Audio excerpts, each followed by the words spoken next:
Good evening and welcome to episode 23 of the Unhinged Dads podcast. Yes, Dave, 23 since January. Cool. Yeah, I'm Brian De Almeida. With me is my regular co-host, Dave Pasco. And with us tonight, we have two guests from, I see you guys both listed as In the Garage with Dave and Andres and as Men's Mental Health Podcast. But we have Dave and Andres from In the Garage with Dave and Andres. Guys, go ahead and introduce yourselves, please. Go ahead, buddy. I think Andres might be frozen. Oh, no, there he is. Oh, there he is. That didn't take long for me to freeze. So I'm Andres. I got together with my buddy Dave because I think every podcast should have a co-host named Dave. And we started In the Garage. Basically, we had kind of bullshitted back and forth talking about men's mental health, and we both had kind of unique experiences dealing with different issues where we recognized that hey, you know what? Like, nobody's talking about the sort of shit that like everyone's dealing with, but also at the same time, like, we have unique perspectives on how to like approach talking about this because we've been friends for about 30 years now, and so yeah, we get together, we bullshit for an hour, and we stick it online. Basically, so I've always, so I'm a psychologist. I specialize with like younger people. So like that's a lot of what I've worked with in the past. But I started working with older, hey buddy.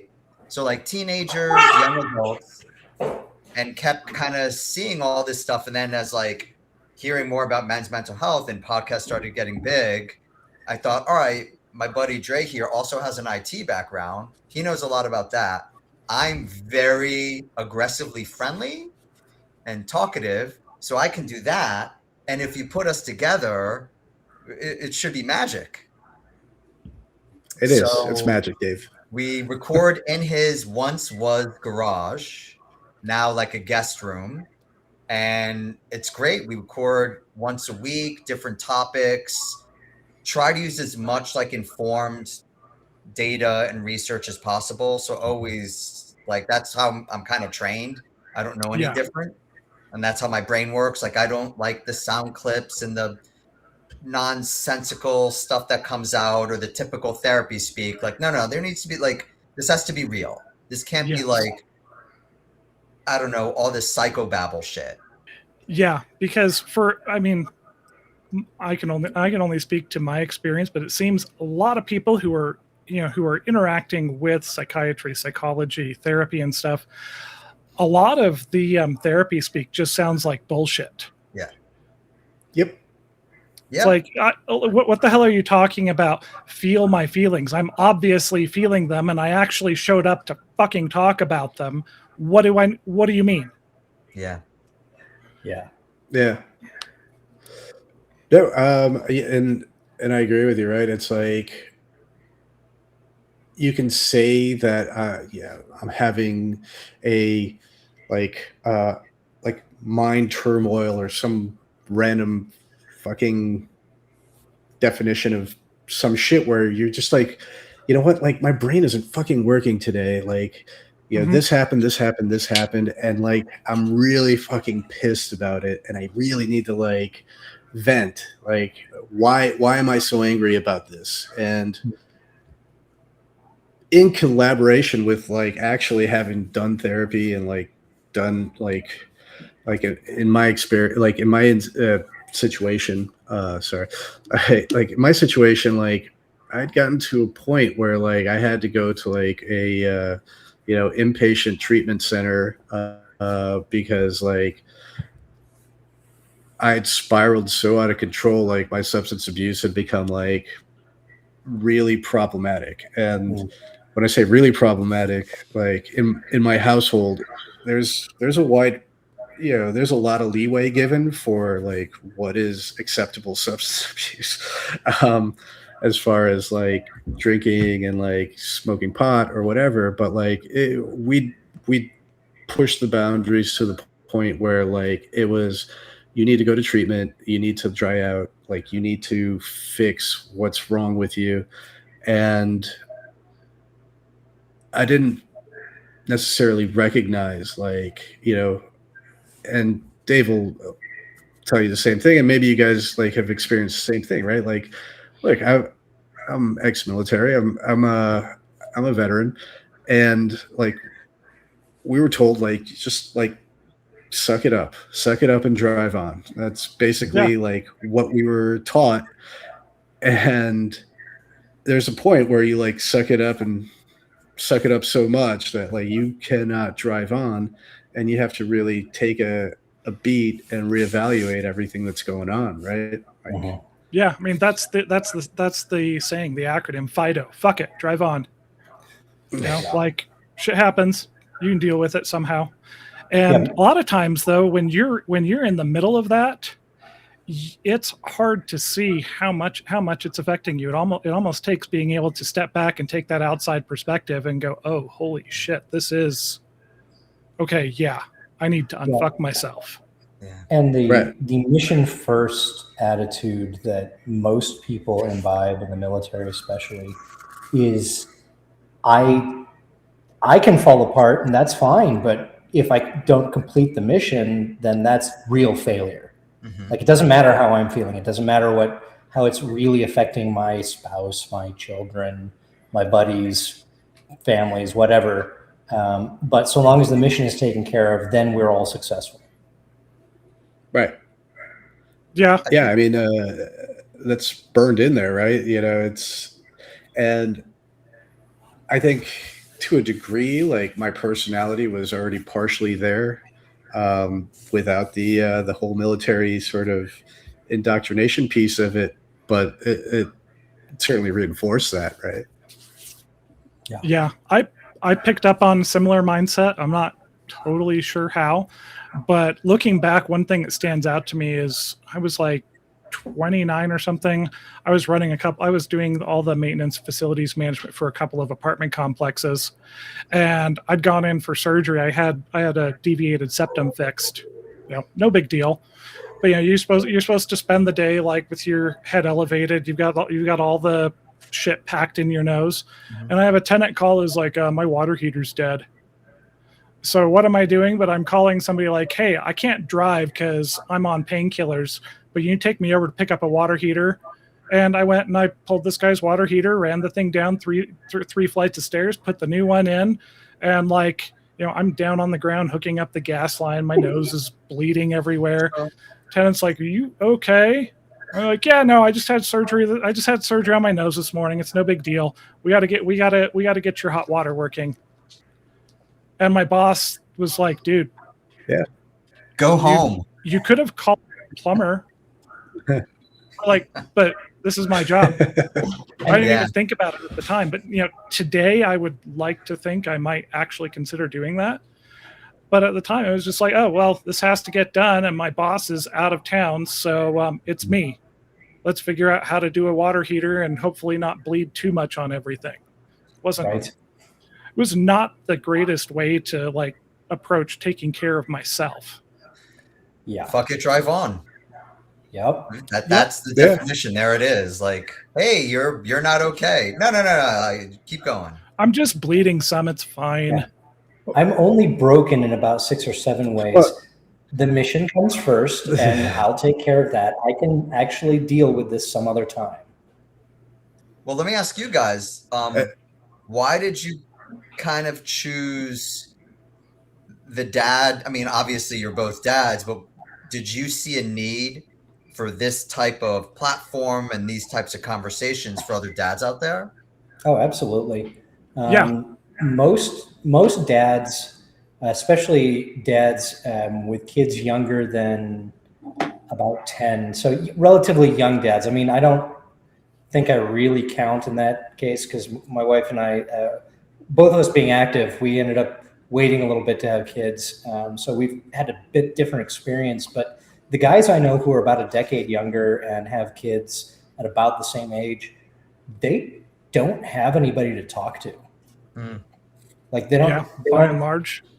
They didn't get parenting advice from family. They don't have friends who are older. They don't have much in the way of community, I've noticed. And so somebody has to be there to say, okay, this is what it feels like. This is what you're going to experience. These are the kinds of things you're going to think and you're going to feel. And some of it is like your feelings are your feelings. Let's not go full Homer Simpson on your child when they're just acting their age. Yeah. Yep. That's the parenting that a lot of people have had is through the TV, and that's a piss poor example. Yep. More or less universally. Sure. Yeah, and the other side of that was, not to just cast shade on psychologists, but a lot of the parenting content out there is highlight reel grade shit that has been designed by a lot of people in your field, Dave. Correct. To present this, well, if you do this and you react this way, everything will be perfect. Yeah. And the fact of the matter is, no matter how good you are, no matter how empathetic you are, no matter how much you are like in control of yourself, parenting's a fucking mess. Yeah. Things go sideways. I always chalk it up to, people will ask me in practice, like, why this, why that? I'm like, we're fucking cavemen. We're animals. Like, yeah, our brains and the way we react to things and our emotions, like it's amazing we survive as well as we do. Like our oldest two are getting to the age where they're preteening pretty hard. Yeah. And we've sat down and had that conversation. Look, your parents actually know a thing or two, having been through this process. On the other side, we're not existential threats. We're not saber-toothed tigers. We're not going to eat you. We're actually here to help. Yeah. But the only system of yours that's even close to being adult right now is the one that identifies threats. And so it's going crazy saying that everything is out to get you. Yeah, which we've turned into the shorthand of developing brains do developing brain shit. Biologically insane. It's not their fault. That's puberty. Oh, it's not their fault. My favorite line, one of the relatives would always So, say, like, kids, sorry. Like, why is she crying? She's 2. Yeah. Right. This is literally the worst thing that has happened to her. Right. Like, I would get so frustrated in telling this, older person in the family, like, you've been around kids. Like, why do you think she's crying? Why are you acting like an asshole? You're 70. Like, right. You ostensibly have some manner of self-control and personal accountability. 2-year-old doesn't. Well, Andres, I cut you off. I apologize. No, I was just going to say, well, now, kind of hearing that, like, I was going to say, like, even last night I had a conversation with my daughter. She's the 11-year-old, so she's on that tween edge, right? And where, like, everything interaction with her mother is a confrontation. And so they had a fight. I came home last night, and Wednesday nights it's my night off. It's trivia night. We get together at the brewery for trivia. We have some drinks. I come home. I'm usually feeling pretty good. Like I get nailed with, you got to talk to your daughter. And so we're talking, and she's upset. She's bringing up things from like 3 years ago, my daughter. And I was like, look, here's the deal. Like, because she was like, I brought this up to mom. She doesn't remember. I'm like, here's the deal. Like, you're 11. Like, you don't have that many memories. Like, your mother has a lot more years worth of memories. So, like, not all these things are going to be as, like, big a deal for her. So, like, you have to, like, kind of keep that in mind. And then like kind of walked out the door. It was like, all right, I wasn't slurring while I said that. Like pat myself on the back. Like, that actually sounded like I actually knew what I was talking about. Yeah. Yeah, that's one of those weird things where you have to realize that shit that for you you're like, what the hell are you all upset about? For your kid is massively impactful. Yeah. You know, like you may say something offhand that you wouldn't think twice about, but they brood on it for 3 days. Like, oh my God, Dad hates me. He is so mad at me. And you weren't even annoyed. Yeah. My wife has a couple of stories that are formative enough that I've heard them, you know, mid double digits of times over the 19 years we've been married. And come to find out, we were visiting her parents a year or so ago, and she brought one of them up. Neither of them could remember the incident. No memory whatsoever. And it's just like, oh, right. Yeah. Perspective. Ouch. Sometimes you got to wonder how much of it is denial. Like my mother denies ever like hitting me when I was a kid. I was like, sure. no, you used to hit me all the time. Like with the belt, with the shoe, with the spoon, like you grabbed them all. She's like, no, I never did that. Like, yes, you did. Like, seriously. It's like, yeah, Mom, I remember when you got pissed off at me because you broke your last wooden spoon on my ass and didn't have it to make dinner. And that was somehow my fault. No, I never would have done that. God, how parenting has changed. A bit. Right? And it's changed in a way that I think actually puts more load on us, especially as dads. Yes, completely. I mean, because it's like, we spoke this morning about the topics of like guilt and shame. And from the dad perspective, talking about like, you know, I'm working too much. I don't see my kids. I'm not working enough to make money to support my kids. I yelled at my kid. I traumatized them. Right. Like, where 30 years, like my dad could give a fuck. Like, oh yeah. Right. Yeah. Like I yelled at him. Yeah. Cause he was being an asshole. Like, yeah, I was being an asshole, but never did I even hear from him. Like, hey, I'm sorry I missed your basketball game. Like, I don't think they've ever seen me play basketball. I don't think they've ever seen me playing a show, and I've been playing in bands for 30 years. No, like one of the things. So,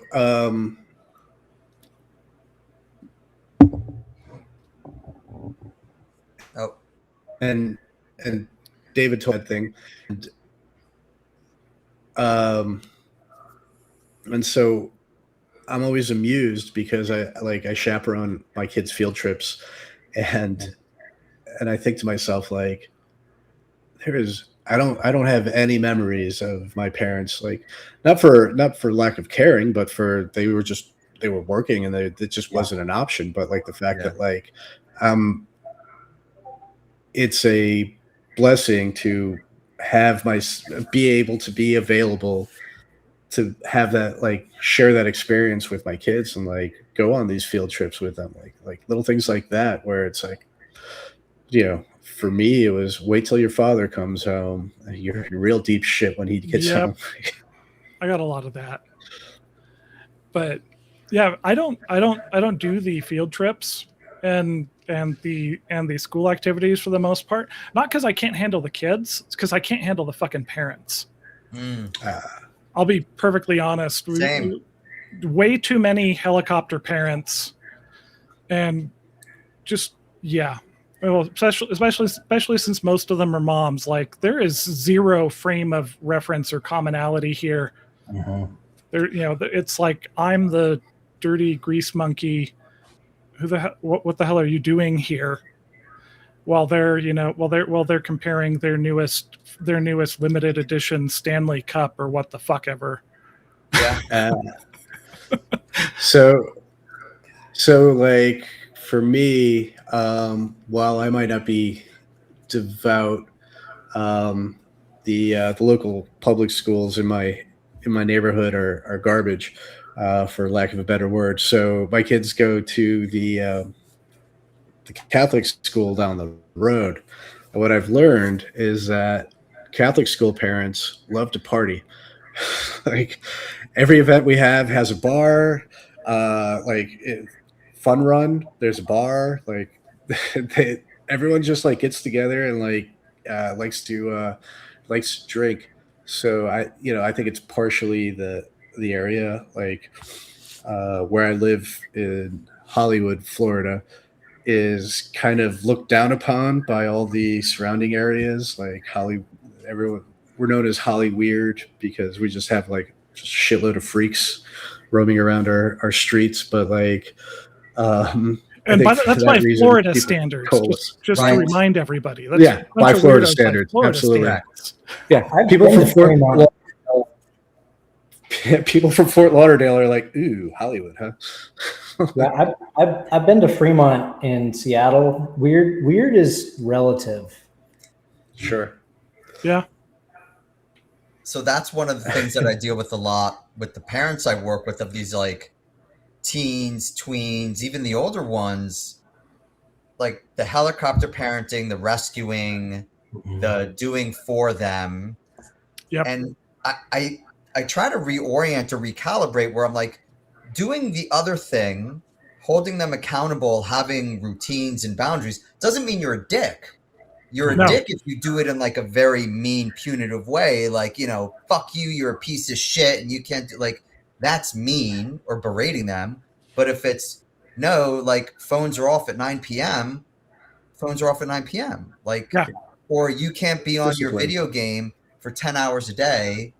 There's limits. Like, it's that question between permissive, authoritarian, and authoritative parenting. Right. Of you're not doing the kid any favors by trying to do everything for them, by trying to rescue them and make sure they're going to graduate with a 4.0, because they have to learn to do shit on their own. Mm-hmm. And that's the thing I think a lot of people totally miss the point on parenting. Is they want they either want the perfectly obedient children, who are seen and not heard until addressed, who call everybody sir and ma'am and are perfect little martinets at home who never step out of line, or they want their kid to have the 4.0 and do all the right extracurriculars, do all this shit, and there's very little consideration about the kid's actual development and what kind of adult you're turning them into. Mm-hmm. Right. Which is why I need to grab a copy of Dave's book, and we'll probably come back to talk about that. Well, I'm doing work right now on a course for this psychology program, all on failure to launch, if you've heard of that. Yeah. Right? So now there's a new term called emerging adolescence. I was telling Andres this morning, where adolescence is now longer because, right? An adult, like the word adult, when they said like, oh, you're 18, you're an adult, that's not based on anything. Like it's arbitrary. Right? Yep. If you have any children with like ADHD, neurodivergence, like it's a developmental thing. Like, oh, they're developing just a little differently, slower. So they're looking at the data. It's crazy. I think like one of the things I saw was about 1/3 of the kids after college or the age of 21 are living at home for a prolonged period of time, and not just because of finances. Right. Like that is, and now it's the norm. I meet so many. I have cousins in my family. Like I know 20-something-year-olds I work with. One. Because like you said, dude, they didn't learn how to do shit. Okay, Dre, we cut you off, man. Sorry. Oh, no. I was, I think I finished my thought. Maybe? He's a little slow on the uptake anyway. That's okay. I mean, but well, I mean, actually, Dave, we were talking in your Substack subscriber chat. You were asking about kids who failure to launch, and I was like, I genuinely thought my oldest was going to. Yeah. Because we've we've mentioned that on the show. We hit her. She did not do well her first 2 years of high school. Obviously really struggling with a lot of stuff, lots of social anxiety and shit. Of course, she was one of the kids who was in middle school when they suddenly shut down the schools and said, we're going to do online school for a year. Right. And let's not get into that rant today of what they did to justify all the kids' anxieties for 2 years. Yeah. Because I'm still pissed off about it, because I'm still dealing with the after effects in my own kids. But we hit her junior year of high school, and we did 3 inpatient psych hospital admissions. She did 3 months in a day treatment program. She did 2 months in a residential treatment program, and we finally found her a therapist who was good for her, who she met with for twice a week for about 2 years. And over the course of that, at some point, she decided that she was going to own her shit and she was going to put in the work. And she managed to graduate from high school on time with the rest of her class. Wow. And has taken off since. I mean, she's doing a good job as a ski and snowboard instructor. She's teaching summer sports at this resort, and she's working on. The kid's an incredible artist. She's working on finding somebody to do a tattoo apprenticeship with. Wow. And I'm like, shit, kid, you make $25 an hour teaching, plus tips in Park City teaching ski and snowboard, and your tattoo work when you're licensed is good for $200 to $300 an hour. Mm-hmm. Like, you're in far better shape than I was even at 30. Yeah. But, yeah, right. Like, and the flip side of that is my solution to failure to launch. Oh, no. Sorry, I was just saying my solution for failure to launch is like put them in the military. That's not a bad way to except now, like 60% of kids graduating high school don't meet eligibility requirements. Yeah. Wow. Yeah. In part, I think one of the biggest ones is overweight. Yeah. Physical capacity. Physical conditioning and capacity. There is actually one of the things that's becoming a real problem for recruiters. Sure. I've got a friend who's got a 23-year-old son that she's currently in the process of legally evicting from her house. Wow. Because the kid will not work. He will not help out around the house. He insists that he has every right to sit in his bedroom for as long as he wants, and one day his career as a streamer will take off. And so he doesn't need to get a job. He doesn't need to practice skills. He doesn't need a driver's license. He doesn't need to be able to get himself around. Wow. And she's finally hit the point of, you know what? I have tried everything I can to try to motivate the kid, and he won't. And so now she's in the process of legally evicting him. Wow. And he's going to have to sink or swim on his own, because that's the only way he's going to grow. He is so averse to doing anything that pushes his boundaries to grow that he's not going to until he is legally forced to. And it sucks for him. It sucks for her. She's like, I feel like such an awful parent. Yeah. And I'm like, well, you do have 4 kids younger than him, and when he was an adolescent, you were in a super abusive marriage. Like, you also had a lot of shit going on. But I'm like, the only thing you can do is try and force him to grow up. And yeah, it sucks, but this is probably the only chance he's going to get to get his shit together, or else he's going to be like this for the rest of his life. And that's our job, right? Yeah. It's to teach and help them grow.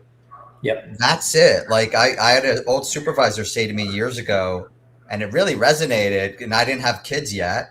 And she's like, listen, our job is to raise these kids that if God forbid we die, they can survive. Mm-hmm. Like, very basic. They have to be able to take care of themselves, their health, their safety, their emotional well-being, all the ancillary things that come with it. And if they need you for support, guidance, whatever, sure. But they have to be able to do it on their own. And that's what builds confidence and esteem and feelings of self-worth.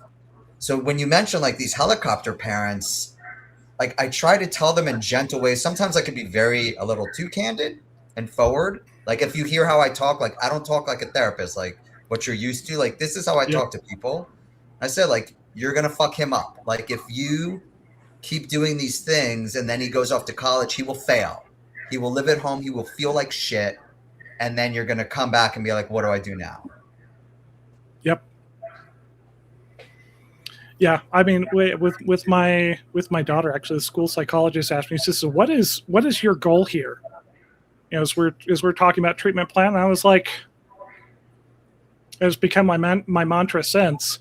I said, I want her to be a healthy, happy, independent adult.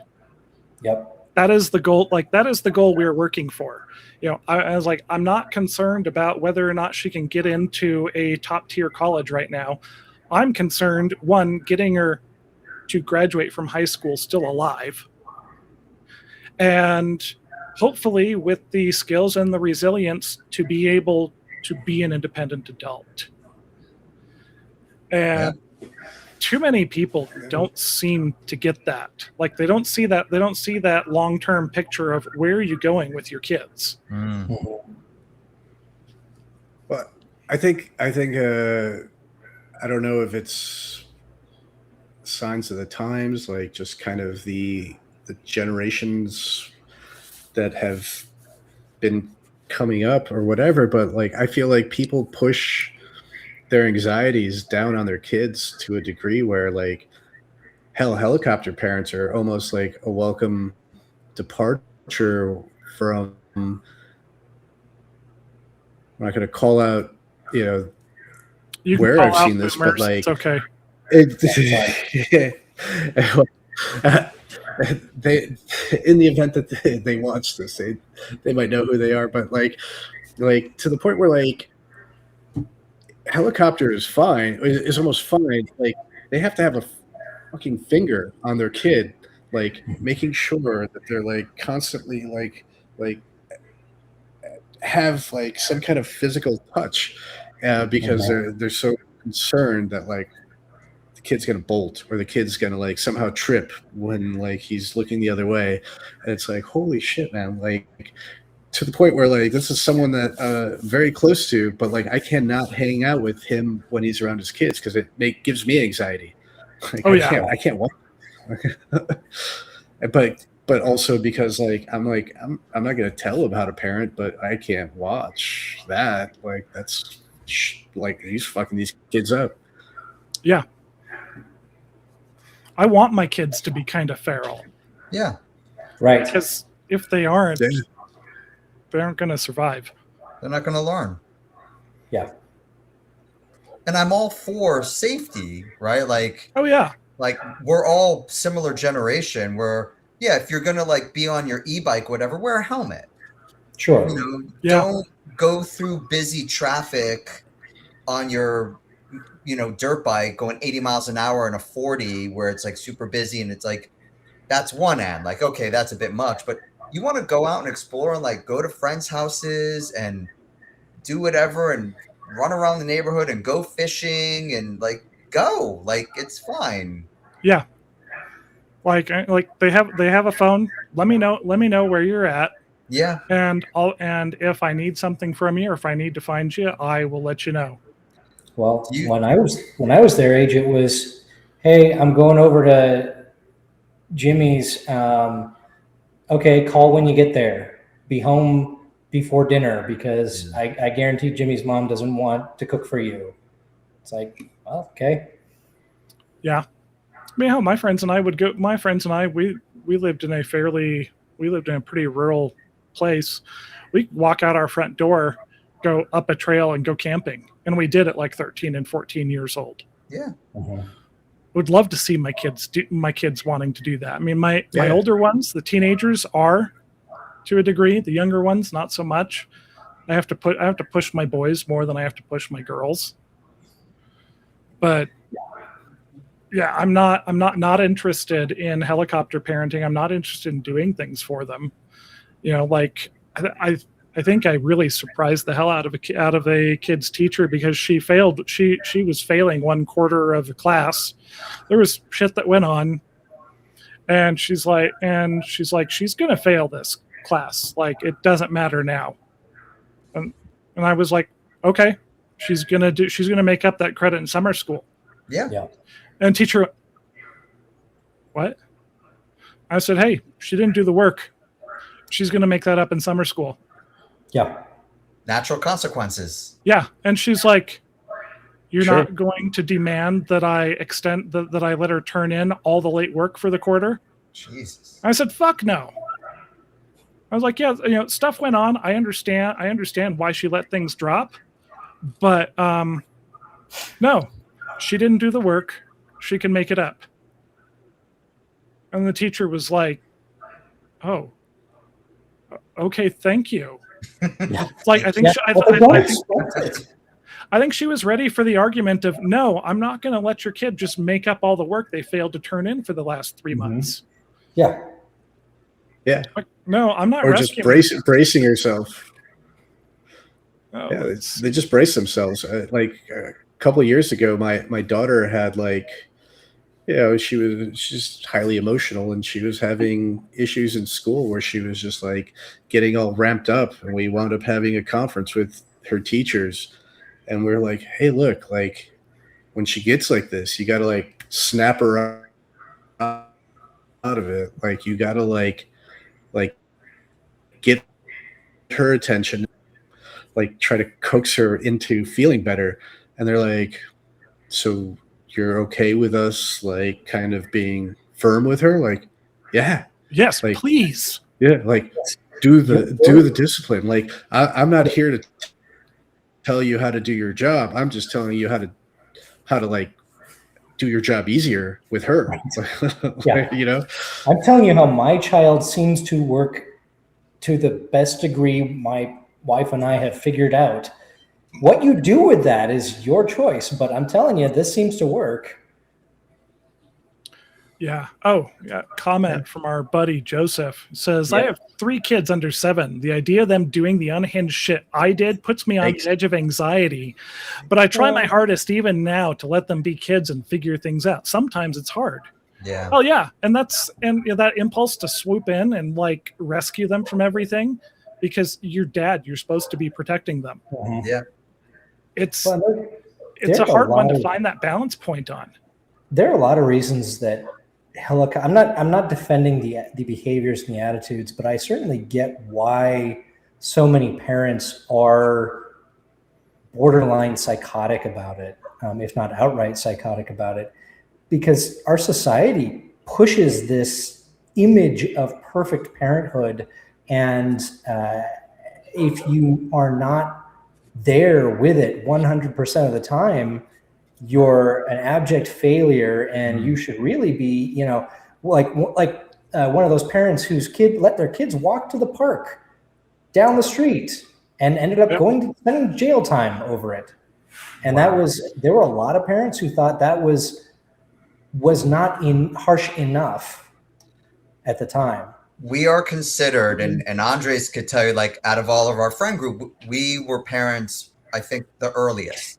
So we had kids first, but we're also trained. Like I'm a school psych by training, so I've worked with kids for years. My wife's a special ed teacher. Yeah. But we're also very practical, and we would let our kids do shit, and other people would kind of be shocked, like, oh my God, you're letting them sleep with a friend, or like you said, like you're letting them walk to the park. I'm like, I live in a gated neighborhood. It's one road in and out. The park is about a quarter of a mile that way. Yeah. Like I live in a suburb in Broward County. Like what? Like I didn't understand. Like really, and then they would tell me like, well, kids are getting kidnapped. And like, do you know the data? This is where my data brain kicks in. I'm like, oh, hell yes. Right? Like, tell me the data. Like, your kid is more at risk in bed on their phone on TikTok than alone in a park with a friend. Yes.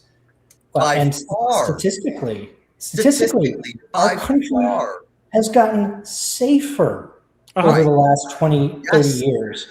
Yes. And again, if you look at numbers, if your child is going to be abused by somebody, the most likely person is somebody at school, statistically speaking. If it's going to be an adult, it's actually going to be somebody at school. Catholic priests got all the bad rap, but actually numbers pulled from the same period found that the rate was over 10 times higher in school employees. Well, that's who Which- they're exposed to for the vast majority of the day. Yes. Yeah. You know, that's But also, that's not, like, no, oh, go sorry. ahead. Okay. No, I was gonna say, like, when I was a kid in high school, we knew, like, that yes, we could get this one guy to buy us beer, but don't be around him by yourself because he was probably a child molester. And so, like, we would always be in groups. So we called the guy Chester to his face. We're like, why are you hanging out with like 16-year-olds? You freak. Wow. Oh, Oh he was yeah. like 30. And Jason sure enough, confused. he wound up molesting like this kid at our school. like, well, that's his fault for like being alone with him because So yeah, it's like, I we knew he was usually a the parents freak. the parents I work with, it's so interesting. The first time I heard a parent say to me, like, you know, this kid is coming to me, like teenage girl, like 15, 16, very pissed about how controlling mom is. And I had to explain to her, I'm like, mom thinks that the minute you leave the house, you're going to get killed, kidnapped, or raped. Yep. And she's like, All that's three. fucking stupid. Not No, she in that order. doesn't. She doesn't think that. You're exaggerating. I pull mom in the room. I said, Mom, do you ever think this? Mom just starts bawling. The girl's looking at her like, what the fuck is wrong with you? And I said to the mom, like, have you ever taught your daughter how to not get raped, kidnapped, or killed? Because if she knows how to avoid that danger, you don't have to look at your phone every night and track her for the rest of her life. Yeah. Yeah.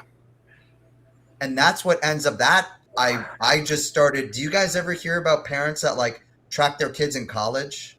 Oh yeah. I That's didn't know that was a insane. thing. There are we've got a friend who's a art history professor who every semester gets emails from his students' parents. Yeah. And this is a course in Utah, so most of the students are Mormons. Most of them, in addition to going to school, did 2 years somewhere else as a missionary. Yeah. Like this kid's 22 years old and is a junior in college, and mom is emailing his professor to yell at him about the grade he got on an art project. Right. Usually for not doing the art project. Yes. How dare you give him a 0 for a project he didn't do? And he's just like, what the fuck? He's 22 years old. 22. Why are you Again, talking to me? But there's that number again, right? Like he's an adult. Like, is he an adult? Like, did his parents let him develop into an adult? You know, counterpoint.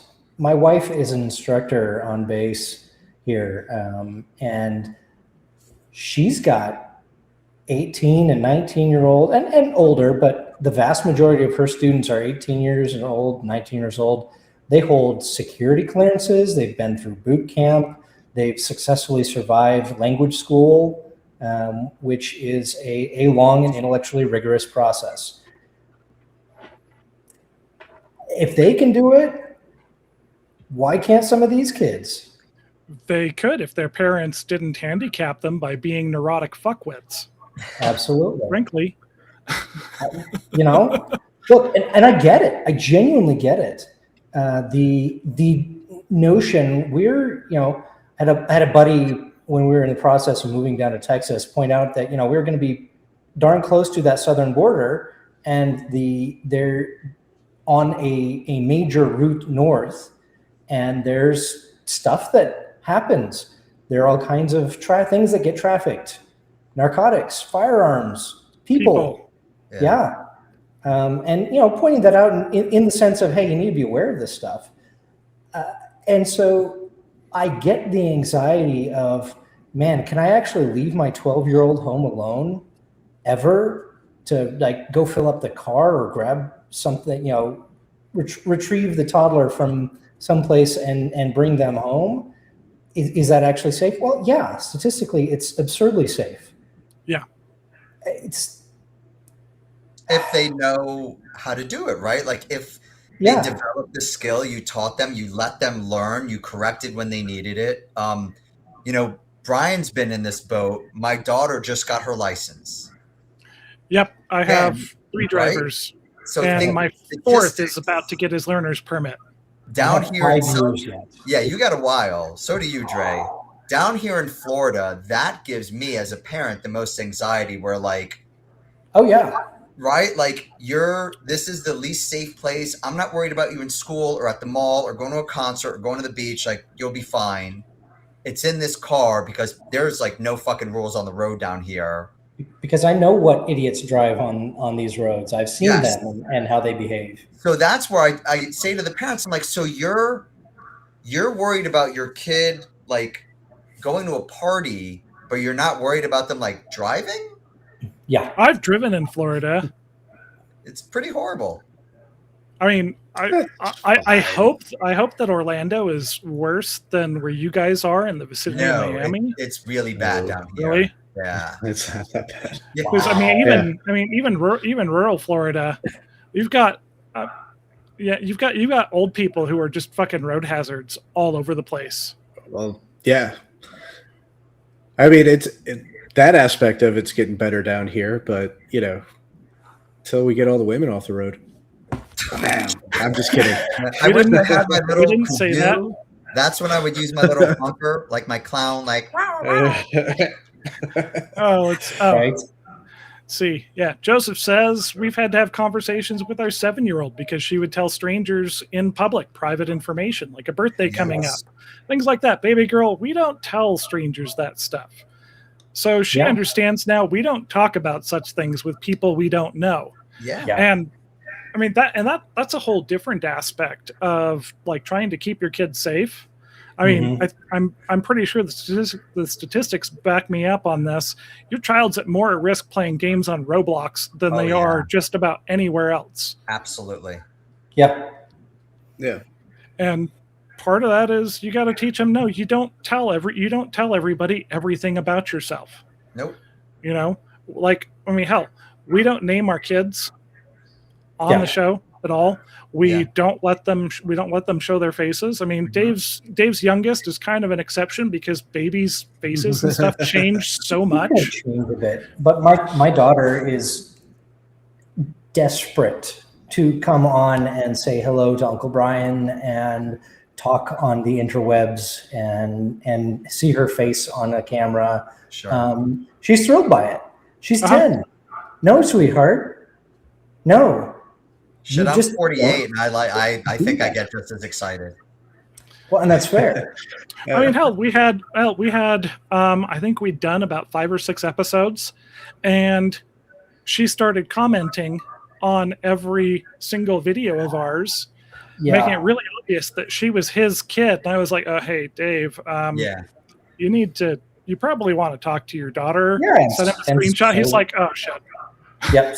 So we had a chat, and she supervised by my wife, went in and deleted the comments. But I mean, the internet's forever. Somebody could pull that up somehow. The Wayback Machine is possibly equally. Statistically, things are pretty safe. Yeah. Well, I know there are weirdos out there. Andres' kids' game, they're like right at that ripe age. Like, have you, Dre, talked to them about like, because my kids don't really do the online gaming anymore. It might be with a friend through like Steam or something, or it's like on the Switch with no one. What do you say to them? Oh, I tell them you don't talk to anyone that you don't actually know ahead of time. Like you don't make friends. You don't make friends on the games. Like you game with your friends. You don't make friends online because there was a point where like just because of the way it was phrased. So like one of our other friend's sons, he's like a year older than my daughter. Had like a Minecraft server or invited my son onto his Minecraft server. And my son was talking about it and he was like, yeah, like it's cool. Like, it's run by a 21-year-old. And I was like, excuse me. Right. What? Like, what are we talking about here? He's like, yeah, like this 21-year-old that, so and so is friends with. I'm like, all right, we're gonna have a conversation now. Like no, you're not going back on there until I actually like find out what's going on here, because you're not interacting with like 21-year-olds on the internet. Yeah. And then come to find out, like, yes, their family friend was like had set this up for the son to like have like fun with the friends, but like, it's sometimes the phrasing like made it all the alarm bells go off. Oh hell yeah! Well, absolutely. Yeah, I mean, my 15-year-old son, he has more freedom on that, but that's been stepped up into with some understanding of what you do not talk about with people online. What do you do? What do you do when somebody on Discord DMs you? He's like, people DM you on Discord. I was like, yes. What do you do? Somebody asks for this. He's like, that's fucking weird. Why would they do that? I was like, because people are fucking weird, dude. People are weird. But at 15, on that aspect of things, he's actually pretty good. So, he has a lot more freedom than his 11-year-old brother, who thinks that everybody is his best friend. And I mean, the way that kid is, they basically are. Who will be like, yeah, no, I live in Salt Lake City. My mom's a doctor, and like, no, dude, you have to manage what you share, because there are weird people out there. Yes. Oh, Harriman says missed the post saying that we switched times. So sorry, dude. You'll have to go back and catch the beginning when the recording comes out. Yep. Yeah. I definitely think the technology piece, when we talk about what's made it like for us parents, dads especially, as we want to protect our kid, right? Like Andre's saying, like, my hand is always on him to make sure he doesn't fall. That's another factor that I remind the kids when their parents are kind of weird about stuff or try to impose rules when it comes to technology. I'm like, this is all new. There's never been a generation of dads that have had to deal with this. Yeah. Our dads dealt with us just like maybe watching too much TV. That's it. That was the extent of technology. I was there for the early days. I was a teenager for the early days of chat rooms and like BIM messaging and stuff. You had to have actual technical knowledge in how to even get online at that point. And Usenet, the Usenet forums and things were all the ones like I was introduced by a friend and knew everybody who was in it. Yeah. Face to face. It was, yeah. I'm trying to remember how I would get the phone numbers for the bulletin board systems that like I would go on back in the day. I don't even remember how I got those numbers. You mean you didn't get them off of the engravings in gas station bathrooms? Maybe. I had that one buddy who was more technically savvy than I was, and bugged him until he told me the numbers. And it's like, awesome. God. But that I definitely know, like, for us, just dads in general, no matter where, what walk of life, that's tough. Like, it's so fast. I think you guys in Utah are starting to pass some laws to either change it in the schools or protect if it's AI or something. Yeah, I think the law goes into effect soon that's supposed to keep anybody under the age of 16 from having a social media profile. Yeah. It's not enforceable. It's not going to work, but they're trying. And they've got a new thing that's going into effect for this school year, that they are removing phones from the classrooms entirely. And again, I'm going, you guys don't understand that most of the teachers have long since integrated this into their lesson plans. Yeah. And I don't think this is going to go the way you think it is. No. Yeah. And why? Because we have people in their 60s who are trying to write laws to keep kids off of away from damaging stuff online, who have no understanding of how any of it works. No. Yeah. Yeah. Well, how 60 optimistic. No, I was going to say, like, if anything, like laws like that wind up almost being kind of entrapment. It's sort of like if you go to a bar and you assume that every girl there is like 18 or older, right? Like, yeah, that's the assumption because you're at a bar. But like, I don't know, like I was stationed in Texas, and it's legal for a mother to bring her teenage daughters into the bar with her, and they can drink as long as she says it's okay. So like, I had Oh, an roommate who like hooked up with like high school girls. He's like, I don't know, they were in a bar. Like, dude, that's Ugh. that Yeah. makes sense. Well, Brian and I tend to be on the level of it's your responsibility as a parent to teach your children how to be a good adult. Yeah. And a good adult doesn't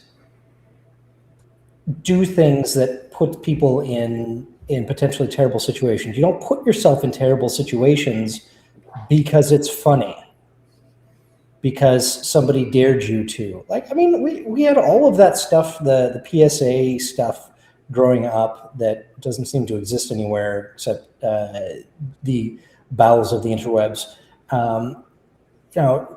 Knowing is half the battle. Well, I've heard that somewhere. Sure. Yeah, then let's help those kids know so that they're not destroying their lives or somebody else. That's one of those things. I'm so glad that nobody had a camera in their pocket everywhere when I was a teenager. Wow.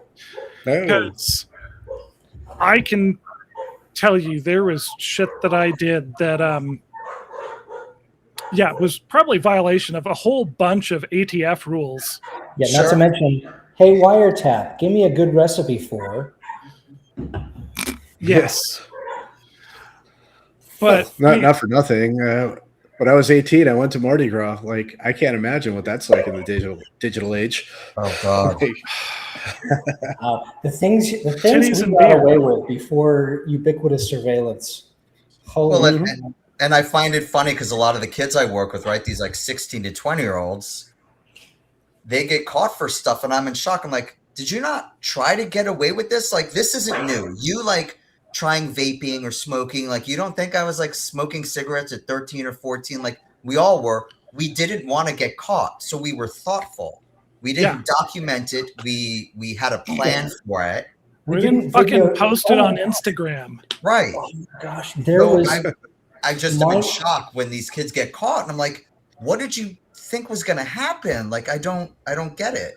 My senior year in high school, 80% of the varsity football team went to a party with about a third of the season left and took pictures of themselves that got spread around campus, and the principal got a hold of them and canceled the rest of their season. Yeah. And you know what all of us in the band said? Well, you are the dumbasses who got caught. Yeah. Like, don't get drunk at underage and let somebody take pictures of you. This is not hard. Well, now it's impossible. Well, and now it's exactly. Now it's impossible. Even then it was relatively difficult, but now it's apparently impossible. Harriman says, we didn't TikTok about how we're getting away with it, and we definitely weren't recording, and I didn't get away with it post right now while getting in trouble for it. Right. It's funny when you talk about those adult skills, some of the stuff I have to I test for because I do a lot of psychological testing and I write about. It's those executive skills, right? Executive functioning skills. Oh my God, yes. So I kind of joke at them. I'm like, our executive skills were good because we had to plan to get away with shit. So we were planning. We were thinking of options. We would use good time management because we had to make sure we're not caught. And we did like all these certain executive skills. We would use them for evil. Oh, hell yeah. And for stupid shit.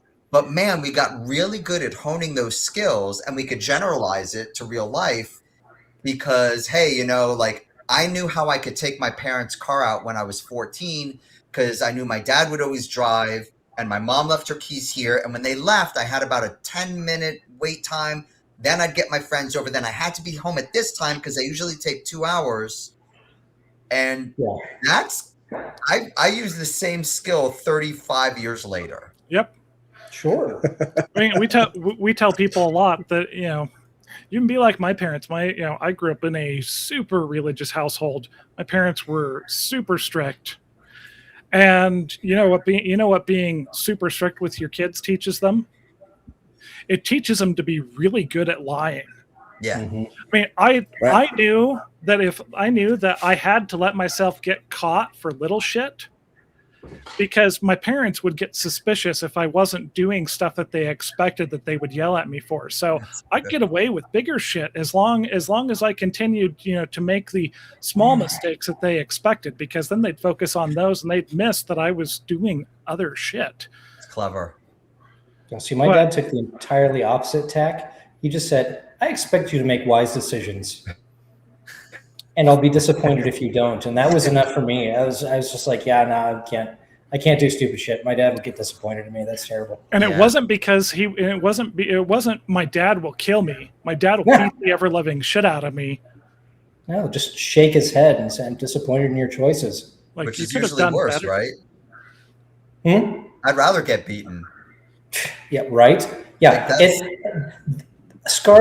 chicks dig scars, and the bruises will heal. But that emotional scarring of I'm disappointed in your choices is just you can't get over that. Yeah. I think generally that means that you're doing something right. If your kids are more afraid of disappointing you than they are of what you're going to do to them.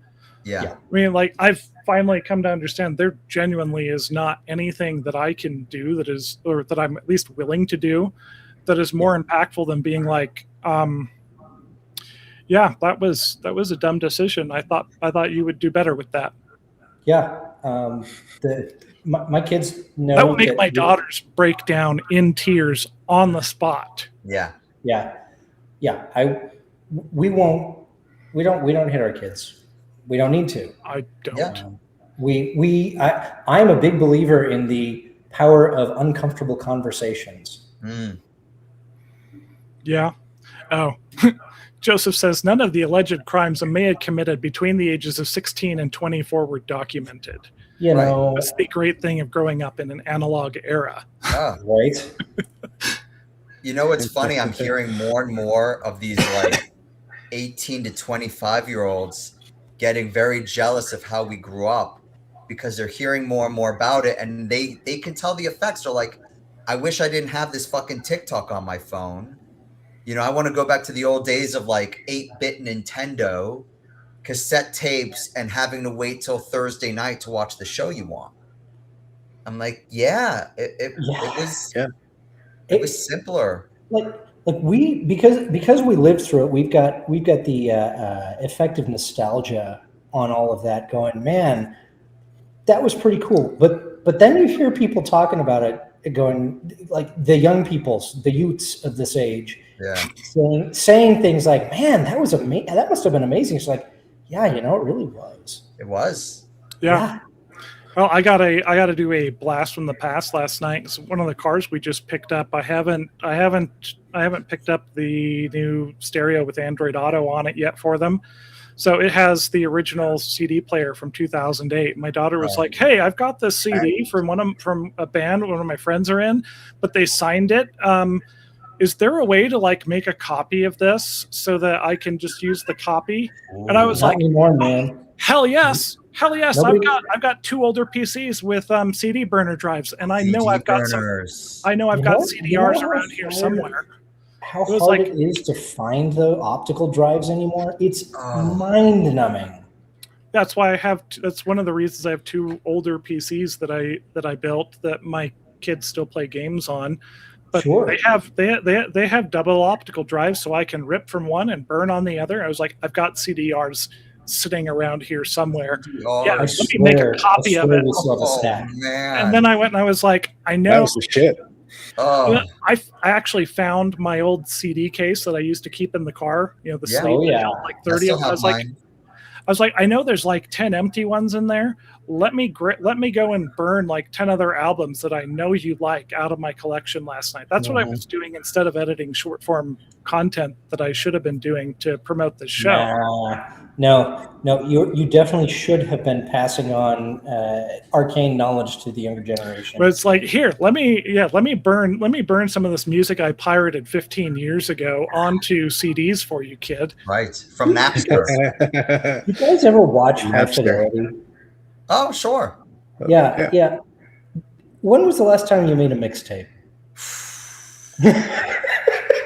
Junior high. Right. I made a lot of mixed CDs for girls who never appreciated it. No, because never appreciated them. Late 90s, girls weren't into punk rock. What? Not the good ones. Well, Yeah, most of them weren't. Wait, no, the good ones were. Right. That's what I mean. Shit, what he did. So that's what we grew up. I mean, me especially, like, grew up playing and listening. Like, my first concert, I think, was Bad Religion. With I don't even remember who they were playing with, but that's what my background is. That's one of the things, like, as a parent, it's funny, like, we put our own biases on our kids, right? So I played music, Andres has played music. I couldn't wait for my kids to go to concerts. I was so excited. Like, my daughter now, she's 16, so, like, you know, she's into the popular stuff, so she wants to see Ariana Grande and whoever. I'm like, yes, like, that's good for you. Like, you need to go to shows. I wish it was more to, like, right, Dave and I see Brian kind of like cringing. Like, I would love for her to be into the music I'm into and, like, hey, we're going to this punk show in Miami. There's like 3 opening bands. It's, you know, $10 to get in. It's going to be dirty and loud, and it's great. Yeah, the way they tell you you're supposed to be there is they mark your hand with a big Sharpie. Yeah. But that's one of the things, like, all the younger people I work with, I feel bad for them that they don't have as many of those venues. Because even down here where we are, for anyone under 18, there's not a lot of music venues to just see there's local just not bands. much. There's more here just because we're so strict on the alcohol licensing. Yeah. You know, if you are a bar, you cannot admit anybody who is under 21. Yeah. So there's actually lots of all ages music venues around here, and That's like my middle daughter, my youngest biologically, my middle daughter, she's been doing graphic design. She does logo design and merch design for a couple of local bands. That's awesome. And she's my concert buddy. We're both metalheads, so I drag her along to the same concerts.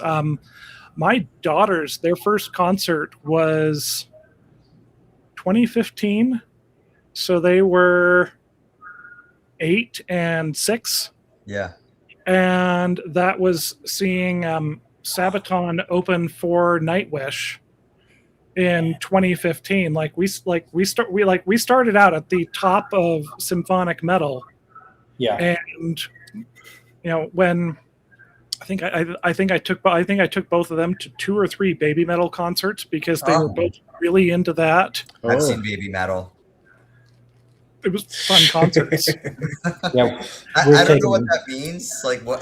How I do that, but I've seen baby metal. Was it once? Yeah, only once. But I've been to a show. I feel like you could get away with going to baby metal if you bring your daughter. Like, no, it's she's into it, right? Not me. There were some dudes my age who were in like fursuits that I was like kind of skeeved out. Like, what the fuck are you doing in the mosh pit here? Yeah, right. But yeah, it's definitely a totally different thing from like my parents, because my parents, in addition to being super religious, like they did not do concerts because rock and roll is evil and all the songs are about drugs and sex and whatever.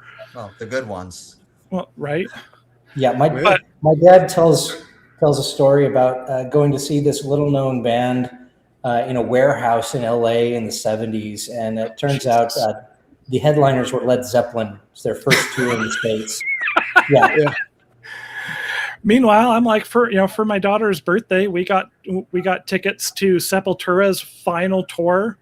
The year before, I got to take her to see Iron Maiden play for her birthday. Nice. That's awesome. And I'm just like, yeah, we're taking the kids coolest to Sabaton parenting experience ever. I feel, Andres, do you know Sabaton? You know what? I know them just because they played the War Memorial recently. It's a venue down and in I Fort saw them Lauderdale by us. Yeah, I saw them advertised because my kids play ice hockey, and it's like one of like 3 ice hockey rinks or like just ice skating rinks in the area. So like, and this one's attached to like the concert venue in Fort Lauderdale. So, but I have not actually heard them. I'm a huge fan, obviously, but I'm big in military history, and I'm a metalhead, so it's like the best of both worlds for me. Supposedly in the metal world, we are some of the most obnoxious fans out there because we're so damn evangelical. Yeah, fair. I can see it. I too did CrossFit once upon a time. I'm not that bad, but some of us are. But oh my God, Harriman. Yeah. Harriman, oh man, does not know baby metal. You got an experience. Yeah, dude. Okay. When you're done here, you're gonna do a deep dive on YouTube, and you can yell at us later. Oh for no! Bonafide days. As far as Bonafide days, some give me chocolate. You start with give that. Give me chocolate is good. Rob Zombie considers baby metal to be real metal. So does Rob Halford. Yeah, well, they're musicians. Yeah, they're just musically, their musicians are ridiculous. Oh, they're fantastic, amazing. Yeah. And the choreography is it's very good too. It's not totally my thing, but there's legitimate skill involved, and I'm like, you know what, people are having fun. I really don't give a shit. Doesn't have to be my thing. Yeah. He says many of the Beatles songs are about drugs and sex. Yes, don't tell my mother that, but frankly, the Beatles were a little too progressive for my mom. She was more Beach Boys, which don't tell her that most of they wrote a whole bunch about drugs and sex because she will fight you on that. Oh. I mean, I've listened to music from the 30s and 40s and from the 20s, and there's some crazy shit out there. It's weird, but young humans have been preoccupied with sex and mind-altering substances for a long time. Who knew? Yeah. Wonder why. It's just only the good Beatles songs. Only the good Beatles songs. That's more true than I like to admit. Yeah, probably. But it's. I will say oh, go ahead, Trey. No, I was just gonna say it is like one of those like imprinted memories on me, like being 14 years old and playing Whole Lotta Love in the car with my mother for the first time, and realizing, oh fuck, I'm just gonna have to turn this down real quick. Robert Plant has a fucking orgasm. Right? Oh my gosh. Have you heard the live versions? They're even worse. Yeah. Sure. It's great. And then I'm driving along listening to the classic rock station with my kids in the car, and I'm thinking, God, we're gonna have some real conversations about it, and we do. I mean, we just take the time and have those conversations, usually in the car. Great place to have uncomfortable conversations because nobody has to look each other in the eye, and nobody can run away. Right. And nobody can run away. Exactly. Yep, big fan of that. But yeah, weirdly, music has been largely about similar things for thousands of years. Yeah, oddly. Yeah, but this is like one of the big differences I see between my parents' generation. Which my parents are not actually that old. They were born in 59 and 63. Yeah, Younger than my parents. They were actually pretty young because I was born like a week after my mom turned 20. Because Mormons get together and start pumping out babies right away. Yeah. But it happened.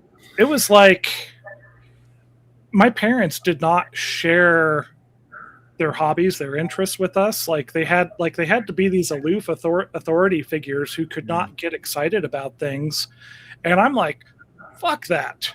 Yeah. Right. I'm taking my kids to concerts. I started both of my daughters shooting guns because I used to do a lot of competitive shooting. I would like to get back to it. I can't really make the time for it. I started my daughters shooting little 22 rifles at 3 years old. Mm-hmm. I was like, I do this. I want you guys to do it with me. My oldest shot her first competition at 9 years old, and actually beat guys older than me who'd been doing it longer. Wow. I want to go fishing. I take kids fishing with me. Yeah. Yeah. Like, I'm, as opposed to trying to be this aloof authority figure, I'm human. Mm-hmm. I want you to enjoy the things that I do. I want you to participate. Yeah. And I'm also not afraid to say, hey, you know what? I'm sorry. I fucked up here. Yeah. Yeah. And that's not something my parents were ever going to do, was apologize. Even I assume that they felt bad about stuff they said or did. They were not about to apologize to a child. That just was not a thing that happened. Well, you can't undermine your own authority that way. My mother still doesn't apologize for anything, so. Well, neither does mine. It's okay. We just we just kind of meet her where she's at, and there's just some things where we are never going to connect. Harriman says, I have gimme chocolate on another search tab. I'm scared now. Also constitutionally incapable of resisting sarcasm and irony. I am convinced they've been doing this enough years. I don't think Baby Metal is at all ironic or sarcastic. I'm sure they are personally, but they are genuinely in earnest. They are young Japanese girls doing metal their way, and it's awesome. Well, hell, they're not even that young now. They're all in their late 20s. Yeah. Jeez, man. When it started, they were like 15, and now it's like they're not that far away from 30, and now I feel really fucking old. Because I'm like, I remember when this first came up on the internet. Oh yeah, that was just like a few months ago, last year sometime. Yeah. No, that was a decade and more ago. Yeah, that was when my oldest was in elementary school, and now she's a professional ski and snowboard instructor. Yeah. So it's the same girls. I thought it was like a Menudo thing where they just kind of rotate them out, but no, they had one who left. They replaced her, but no, they didn't do the typical Japanese manufactured band thing of we rotate you out at 17 because you're now too old. Yeah. They've actually kept continuity, and my understanding, the girls have taken more and more artistic direction the older they've gotten, the longer they've done it. That's awesome. Okay, I did not have talking about Baby Metal on my list of possibilities for this episode. I love it. But I'm here for it. I did look up for a second. I couldn't help myself. So obviously Sabaton is Swedish metal. Yep. Not surprising. It's all. Do they have any Swedish songs? Like songs in Swedish? Yes, they did. They did. Oh, shit! Now you've got me on the spot, and I can't remember. Give me a second here. The entire album, Carolus Rex, which covers 3 generations of Swedish kings and the era of the Swedish Empire. They released in English. They released that entire album in Swedish as well, and frequently in shows, will at the audience's request do some of those songs in Swedish. I was in Tampa in 2017 to see them. My ex and I went down there. She wasn't my ex at the time, obviously. When I finally finished my undergrad, we went and took a trip to celebrate. And I was like, "Cool, Sabaton's playing in Tampa, so we're going to Tampa."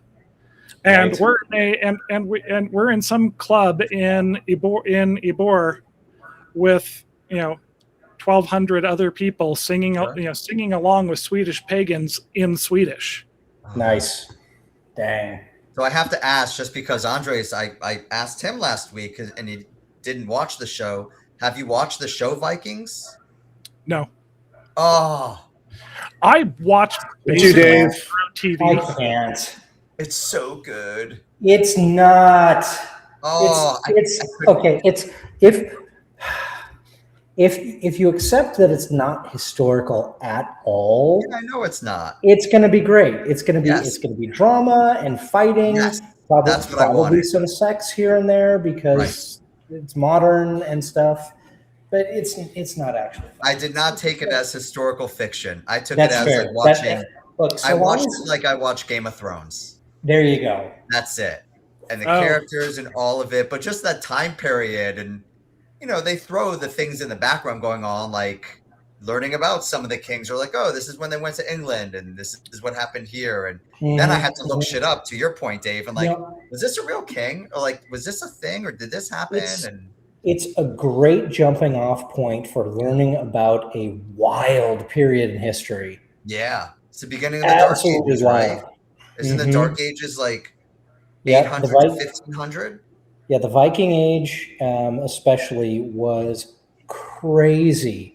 The only reason, the whole reason the Normans ended up conquering, and the Normans ended up conquering England was because Harold Godwinson fought off Harold Hardrada's army in the north, and then had to force march down to Hastings to defend from William the Conqueror. So they'd already they already had a major victory, and then had to, without recovering, run down to deal with another invading army.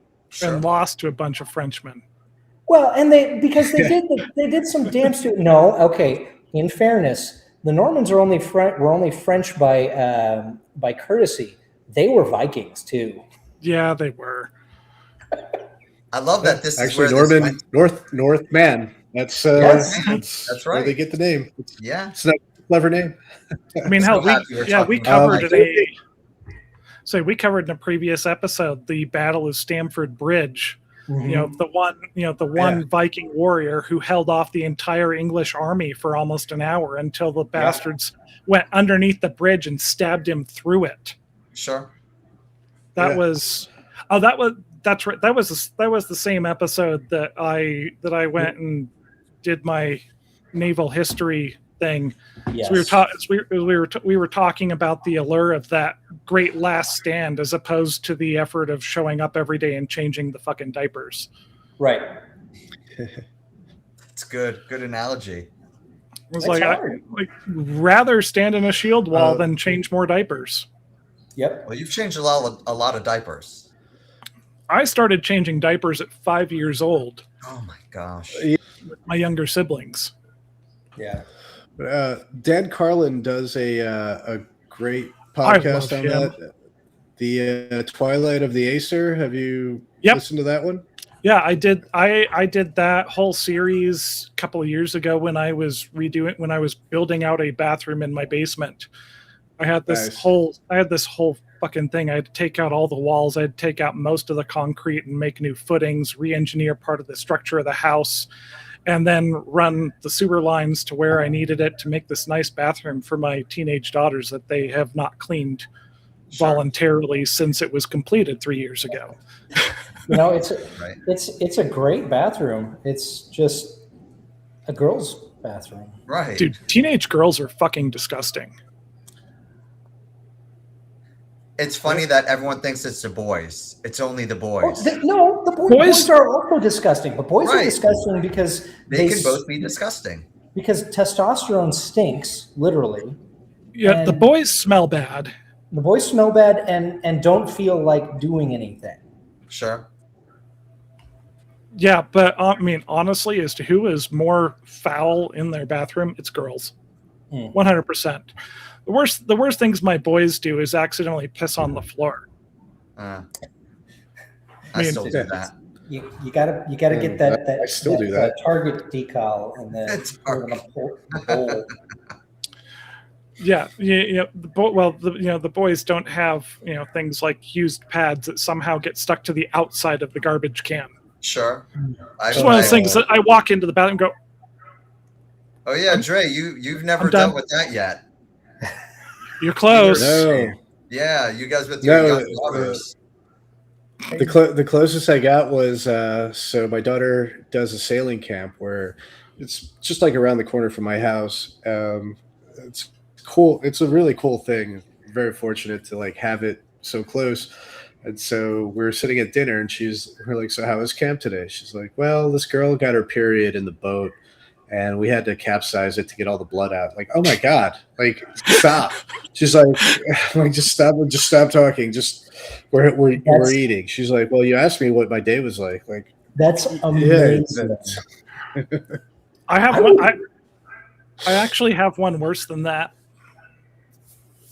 One of my daughters, her 11th birthday happened during the period between her mom and I divorcing and me remarrying, and she wanted to have a sleepover with a couple of her friends, which I at least had met the parents and made sure everybody hey, this is happening at my apartment. We're not married anymore. They were okay with it, and one of the girls at the party starts her period there, and her mom is not answering the phone. It's like, okay. She's like, you gave me the night off. Yeah, that's exactly what happened. She's like, no, I went out with friends because I didn't have kids at home, and I wasn't answering the phone. I was like, well, so we had a brief. So this is what is happening. And fortunately, we have all the stuff for it. I'm gonna let my daughter show you what the stuff is and explain how that works. But hey, this is normal. It's not a big deal. Don't worry about it. Yeah. And it worked out okay. But holy shit, was that stressful? Uncomfortable? Oh, yeah. It's like single dad. Single dad, right? Single dad life. Yeah, and this girl's this girl's mom calls me in the morning. She's like, "I saw you called me a bunch." I was like, "Yeah, so this happened." She's like, "My God."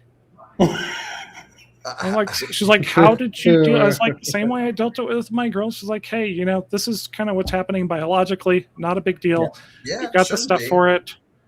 And she's like, "Oh my God, I am so sorry, but thank you."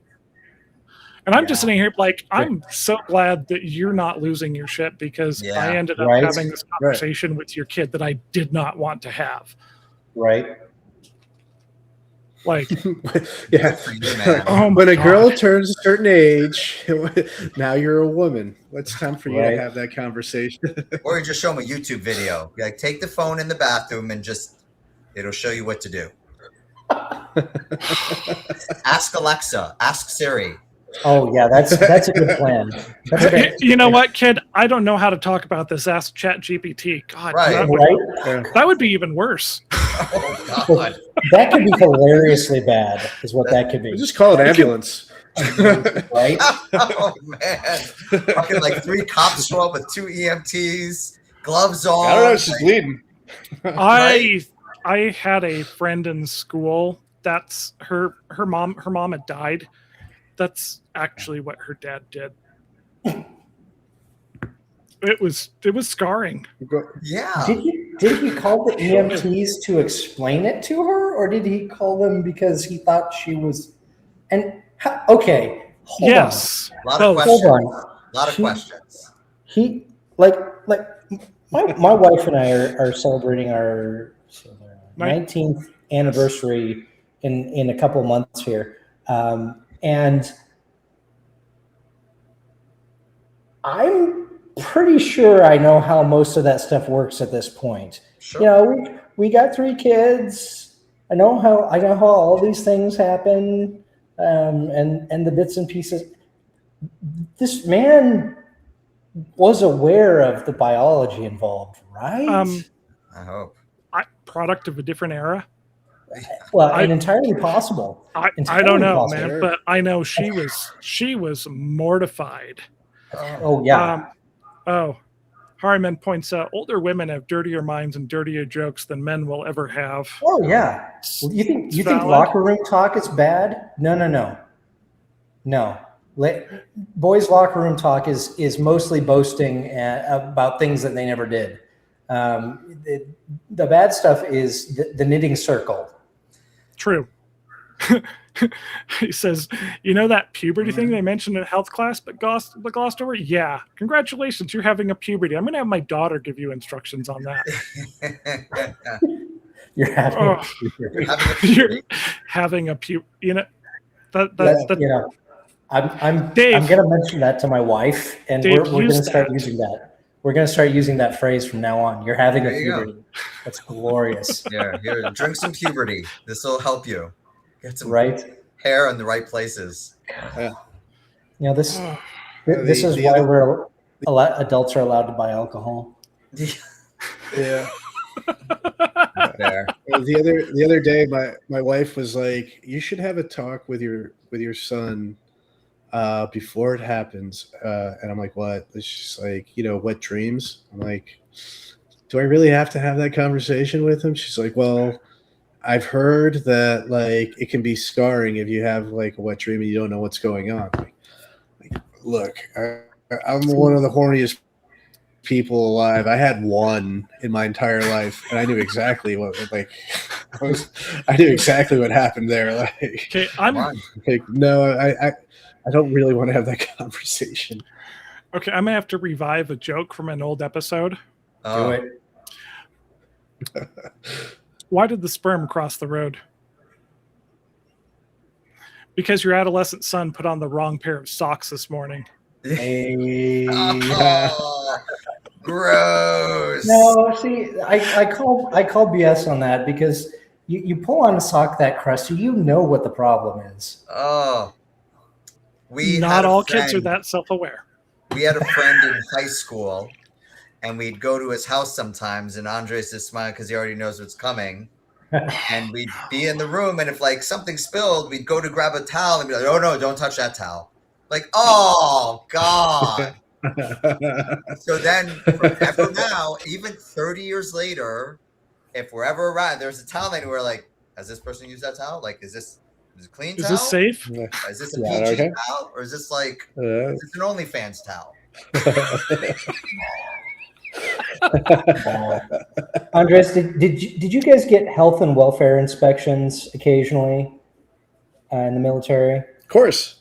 Yeah. So what happens is round about dark 30, there's a pounding on your door in the barracks, and a senior personnel who is in uniform and has at least one large cup of coffee is yelling at you to get out of bed.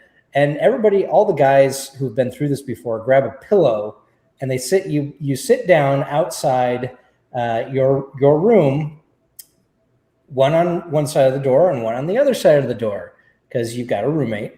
And then one by one, the senior personnel inspect your room.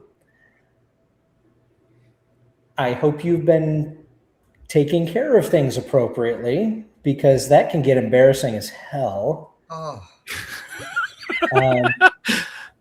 You're going to learn things about your barracks mates that you didn't ever want to know. God. Yeah. They'll make comments about your DVD collection.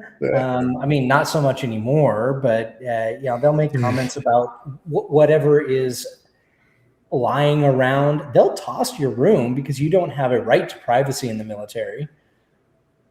And they will find things because what they're actually after is, are you a danger to yourself or others? Do you have a bunch of frayed power cords? Do you have biohazards lying around, as in, have you left food out until it's mobile? Things of that sort. This is where Marines get in trouble for smuggling crayons out of the mess. Right, exactly. But the things that they will find are horrifying. course.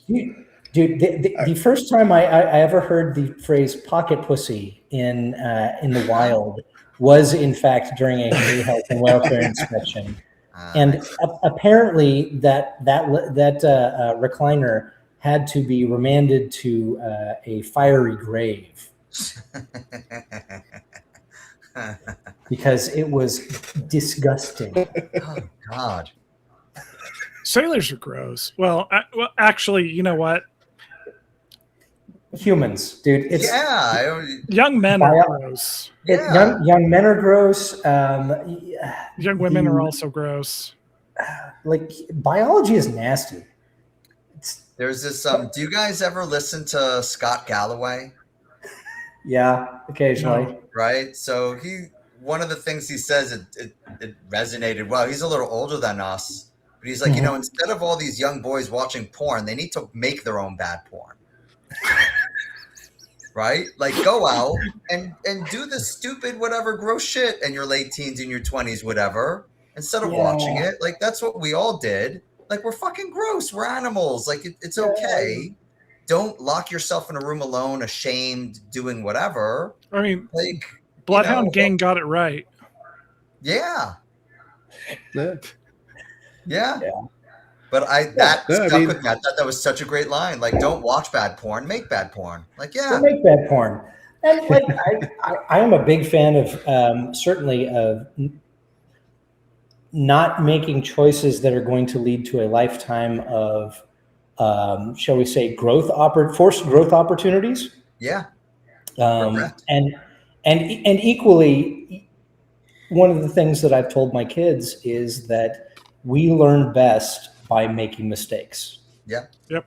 That is the way you're going to grow the fastest, and the way lessons are actually going to be imparted is by screwing up, realizing you screwed up, and going back to fix things. Making bad porn might not be the best way to go about that. So you can do it safely, though. Make your bad porn, right? Use a condom. Be safe about it. Don't record it and post it on TikTok or whatever else. Yeah. Right? Like there's parameters, but the overall kind of message of just like go and experience, to your point, like do it safely. Don't be dumb about it. Like yes, you're going to make mistakes and do things. You don't want the mistakes to like be here or lead to this. Right? Like I always think, right? You don't want them to be legally actionable. Right, like no incarceration, hospitalization, death, or lifelong problems. You can avoid those. And hopefully your mistakes don't have to get named. Right. Yes. So, yes, like I encourage these kids go off to college or do whatever. I say, like, please don't just stay in your dorm room every night. Like, that's really bad for you. Yeah. Like, or they'll come into me and tell me, like, oh, I got sick at this party because I drank this and I threw up and all that. I'm like, I know your parents are pissed, whatever else. Like, this is like, you're not the first 20-year-old to do this. Like, this has been going on for probably thousands of years, if not hundreds. Guess what, bud? I'm pretty sure your parents both did the exact same thing at one point. Right. So that, like, as a parent, I have to reorient myself and be like, yeah, at some point, I'm probably going to catch one of my kids, like, drunk. Right. Right. Yeah. And I can't wait. Oh my God. Like, I don't even know. I think I'll just start laughing because I know what they're going to feel like later. I know they're going to be puking in a few hours, and I know the next day it's going to be a nightmare. Oh, sure. Harriman says, if you're really lucky or unlucky, your mistakes get their own rules in the rule book. Oh, yeah, don't be the reason for additions to the safety briefing, guys. That's good. I remember in high school, there was just one night where party at Dave's was just too good to go home.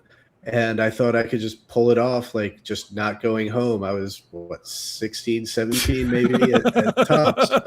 And so, like, we polished off like a bottle of vodka. And the next morning, I like somehow got my ass home. And my parents were sitting there like, what the fuck? Like, where were you last night? Like, oh, yes, Dave, I fell asleep. I'm sorry, I should have called.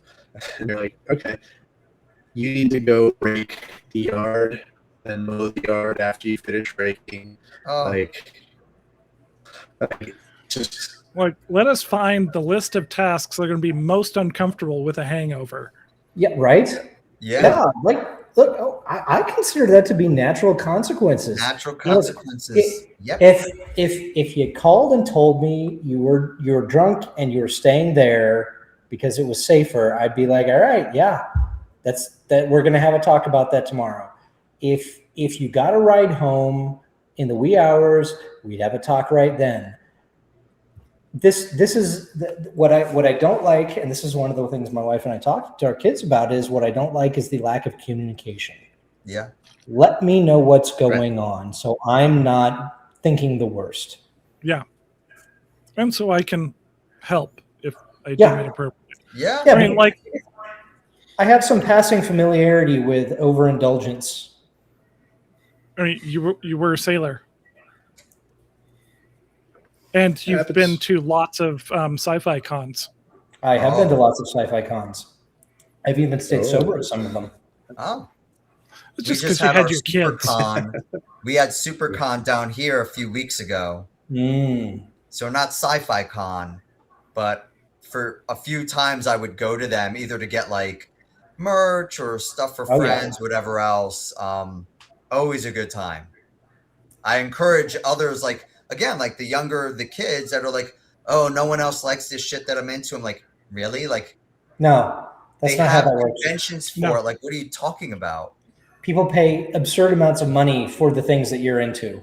Right. You just need to find your people. You just need to find your people. Let's go find your people. They're out there. I know they are. So like you mentioned D&D. I'm telling kids all the time, I'm like, you know, this is a thing. You just need to find a few other people. Like, you can learn to be a DM. Like, it's not super expensive. You could do it virtually. You don't even have to do it in person anymore. You can use a coin for a pseudo random generator. Yeah. You can pull numbers. You could write numbers on slips of paper and pull them out of a hat. Yeah. I mean, it's absurd. The basic rules are all online. You can learn to play anything you want to play, or you can make one up. Yeah. Yeah, you can. There's nothing like the thrill of rolling the 20-sided die, though. Oh, that's true. That's dopamine. Just straight dopamine. I have my two older boys are in a D&D group that's actually run by a friend of ours who's the youth librarian for one of the county libraries. That's cool. Yeah. And yet that's blocked out on the calendar. These two boys every other Tuesday have to have them at the West Valley Library at the given time, and they're going to be there for 3 hours playing D&D. Joseph says, I'm exposing my children to the finer things in life so that when they're teenagers and are offered skunk beer, they'll turn their nose at such swill. That's a good absolutely. idea. I mean, my basic thing I've told my kids is I don't want you doing anything get yourself or anybody else killed. Yes. Yeah. And aside from that, like, I will give you reasons why I don't think you need to be doing certain things at your age, and that's because your prefrontal cortex is not developed. Yeah. You're like already swimming in a toxic stew of hormones. You don't need to increase that further. But you can decide what you do. I have two things that I want: safe and consensual. Beyond that, I don't want to know details. Yeah. Like, I'll give you my reasons why, and we'll have a actual discussion about why I think that it would be best to not do certain things. But if you are safe, if it is safe and consensual, just I don't need to hear the details, kids, please, ever. Right. Yeah. And going back to something we were saying earlier, Joseph says, my kids get to watch dad play D&D with his friends at least once a month. Plan on running a game with them soon. Yes, That's cool. Share your hobbies with your kids. Share the things that you're passionate about with them. Like, it's okay to be human as a parent. Yeah. Which I think is one of the big generational shifts. No, I mean, some of them are absolutely going to flop. Some of your like kids I will find some of the things you do mind-boggling and mind-numbing. They just will. Yeah, that's okay. That's okay. But it's nice to share, like, to make it a two-way street. Like last night, my son sat down with me and he was like, "Hey, let's develop a Roblox game." And I was like, I like, I did like report development in my earlier career, and it was like thing I could imagine being the worst thing ever is like co-developing with somebody else. So to me, I was like, that sounds horrible. But like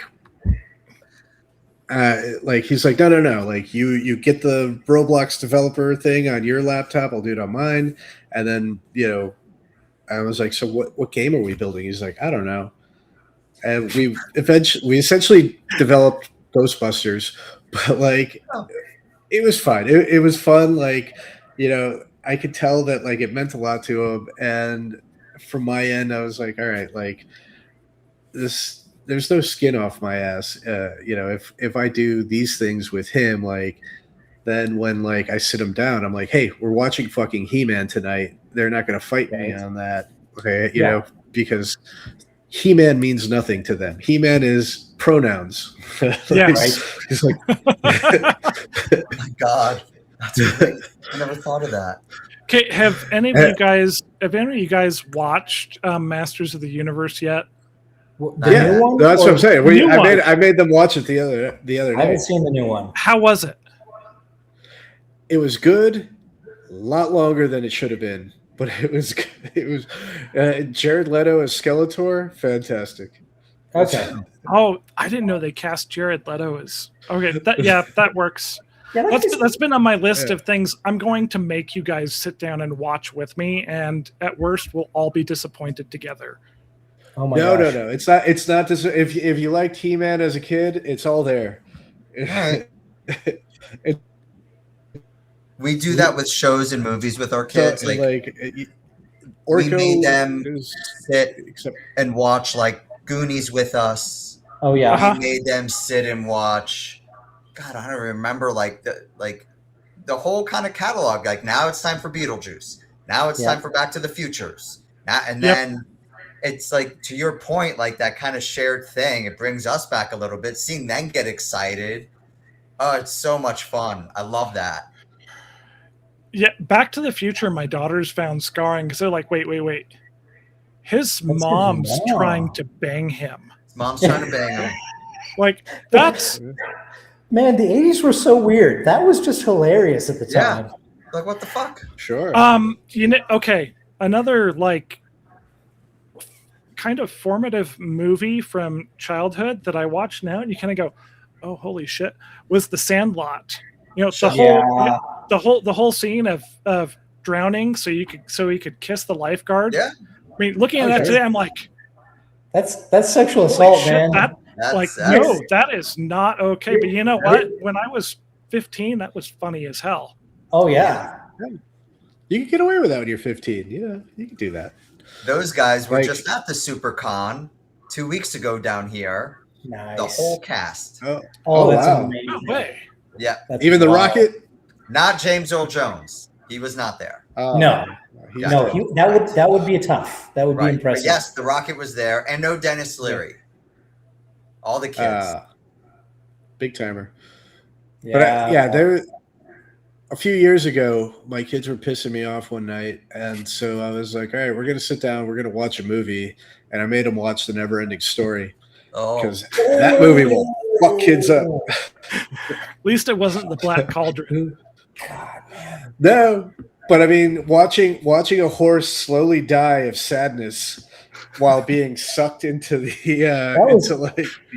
mud. That film was astonishingly traumatizing as a 5-year-old, 6-year-old. Yeah, that came out in the early 80s or mid 80s. Yeah, we fucked up shit. Yeah. We talked to our kids about that one and a few others recently, including Monty Python, The Holy Grail, and we're like, yeah, I think we might wait for a little for you guys for some of these. Yeah.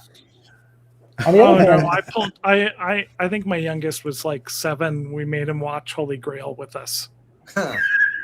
Yeah. He was just bewildered at some things. Yeah. Well, because it didn't make sense. Like, what is cheeky comedy? doing? when my kids started doing Brazilian Jiu-Jitsu, I made my daughter sit down and watch Bloodsport. I'm like, that's fine. She's like, it's rated R. I can't watch this, Dad. I'm like, first of all, I'll tell you what you can watch. And second of all, there's really nothing in this movie that you can't see. Like if you're gonna be a martial artist, like you need to understand that eventually Brazilian Jiu-Jitsu beats all of these different types of martial arts. Kick the banana tree. Kick the banana tree. Yeah, just kick palm trees in the backyard. Yes. Yeah. Right now, there's a podcast that I'm listening to where they're breaking down Frank Dukes' book, The Secret Man. It's fantastic. They got 12 pages into it, and it was like an hour and a half. Wow. They couldn't get past 12 pages because he's so full of shit. So not the guy that most dads should aspire to be. Right. What, Frank Dukes? Frank Dukes. I mean, the guy he says he is. I mean, he's sure. He's the fastest man alive with a punch and a kick. The fastest man alive. The fastest man alive. Yeah. Well, Mom has a different opinion about that. Yeah. Fair. Wow. I'm looking at some of the comments. They're funny. Fair. Oh shit! Yeah.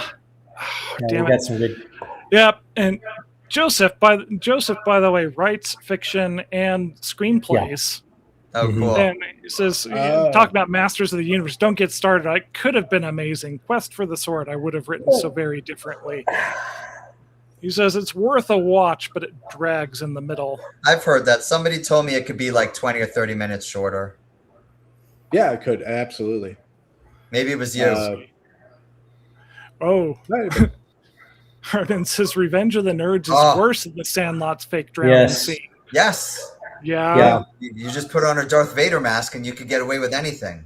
Speaking of legally actionable. It's okay because you're pleasing her only. Right. I think I saw that movie when I was 6, and I think my dad took me to the theater to see it.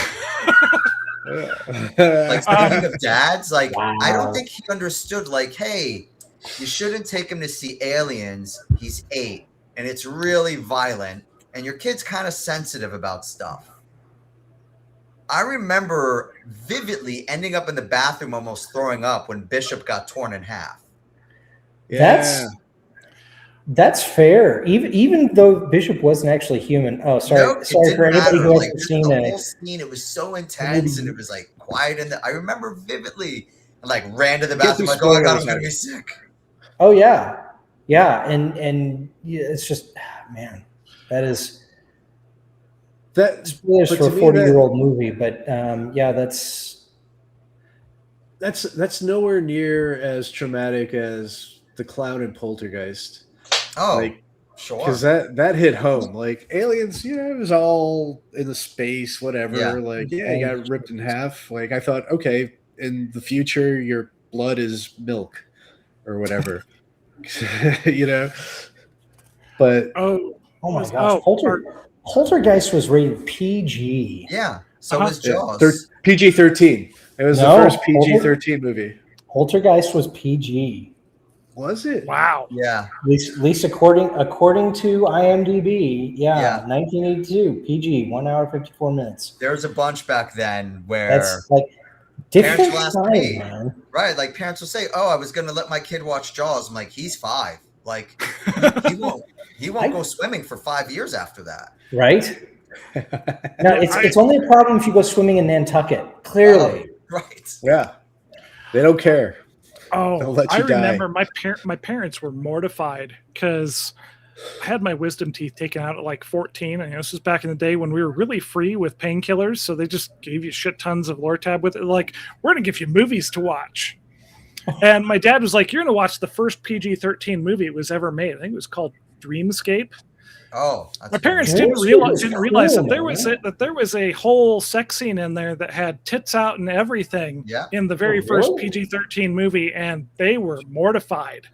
They're like, that should have been rated R. And I was just like, I'm 14. 14. Tits are amazing. Yeah, Right? Internally, because Yeah, I had thanks. to pretend to be mortified too, or else I'd probably get my ass beat.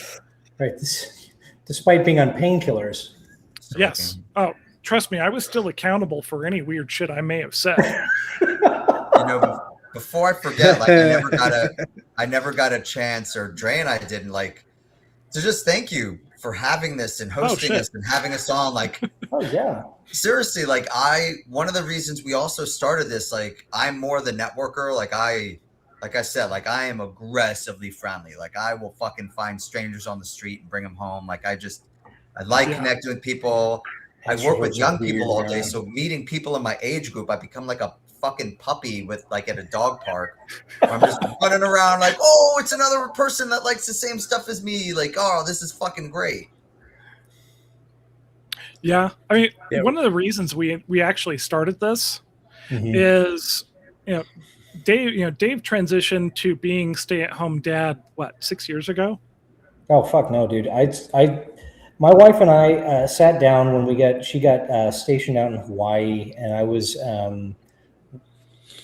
approaching getting out of, coming up for orders or making the decision not to re-enlist. And we were like, okay, what's going on? And I was having a terrible time. It sucked. I was on shift work. I was underground at odd hours. Speaking of things that are not good for mental health, humans are diurnal. Sunlight is important for us. Yes. And when your sleep schedule keeps getting offset by about 14 hours every 5 or 6 days, that can create some issues. But she was having a great time, and so I said, okay, we're tired, because when we got married, she was stationed in Augusta, Georgia, and I was out on Oahu. And then she got orders out there, and we said, we're kind of tired of sleeping 6 time zones apart. That kind of sucks. So one of us should get out, and she was clearly having a better career, so she stayed in, and I got out. So I worked on some things until we started having kids, and I've been the stay-at-home for, God bless, 20 years, almost 20 years now. No, 16 years now. Yeah. Wow. Yeah. But as the kids have gotten older, yeah, you've definitely struggled with some of that.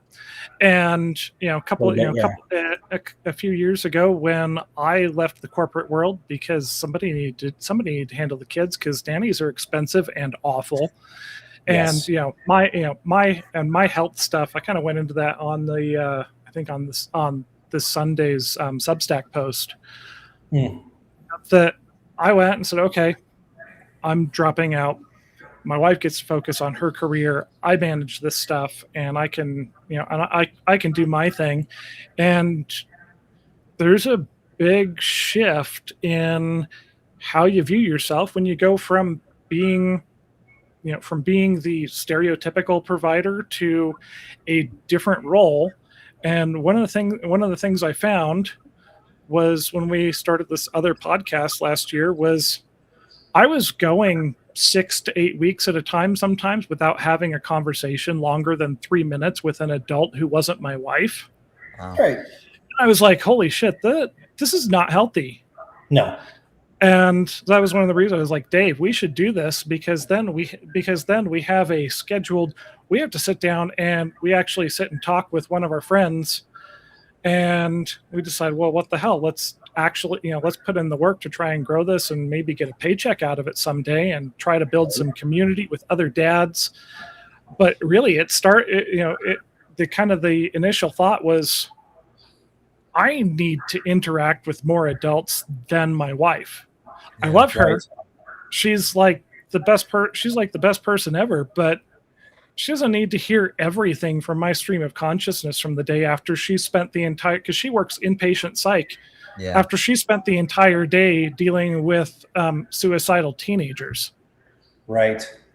And yeah, I mean, Andres, I listened to a few of your guys' episodes. I think you hit kind of that same thing, where it made the most sense for you to step back from the corporate world, let your wife's career go, and then you're like, well, what the fuck do I do now? What the fuck am I? Yeah. Right. Yep.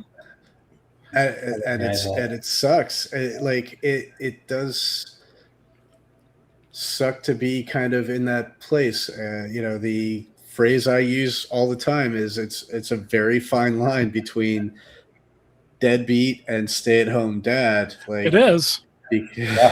because everyone's looking at you like, hey, what are you really doing? Like, Right. like Why you've got don't the you best have a life job? ever. Yeah, exactly. Like, you've got the best life ever, huh? Like, you You just get to sit around and like, day drink, and yeah. your wife brings home the money.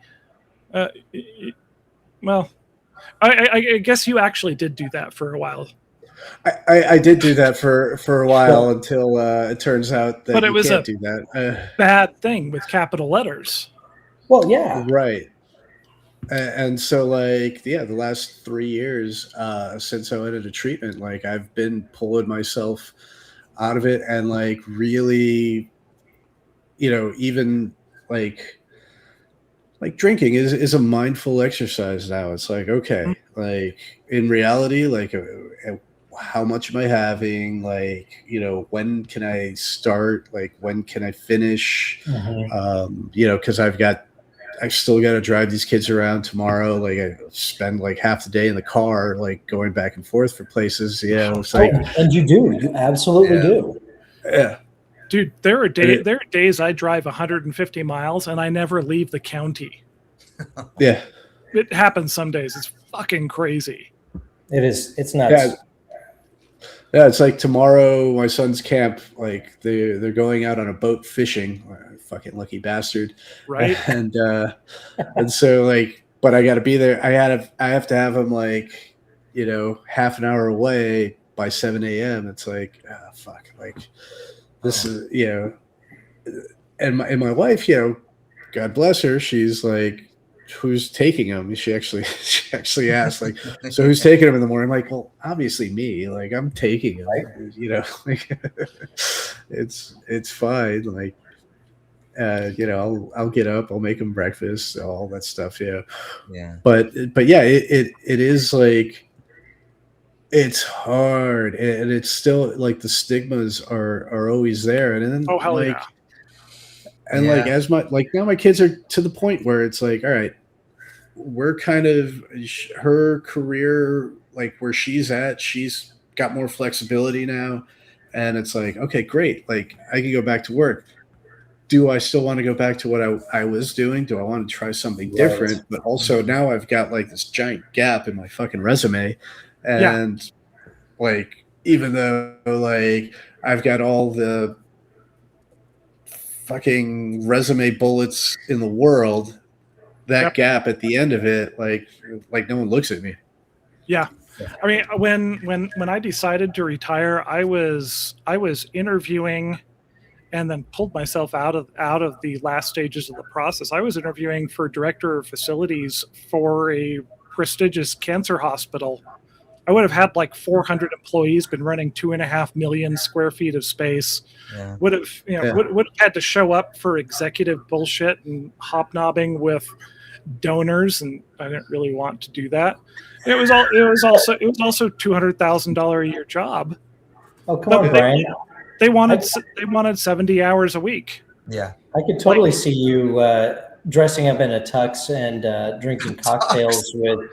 Their biggest donors are LDS General Authority, so there's no cocktails. There's a whole other set of difficulties there. That's not even coffee.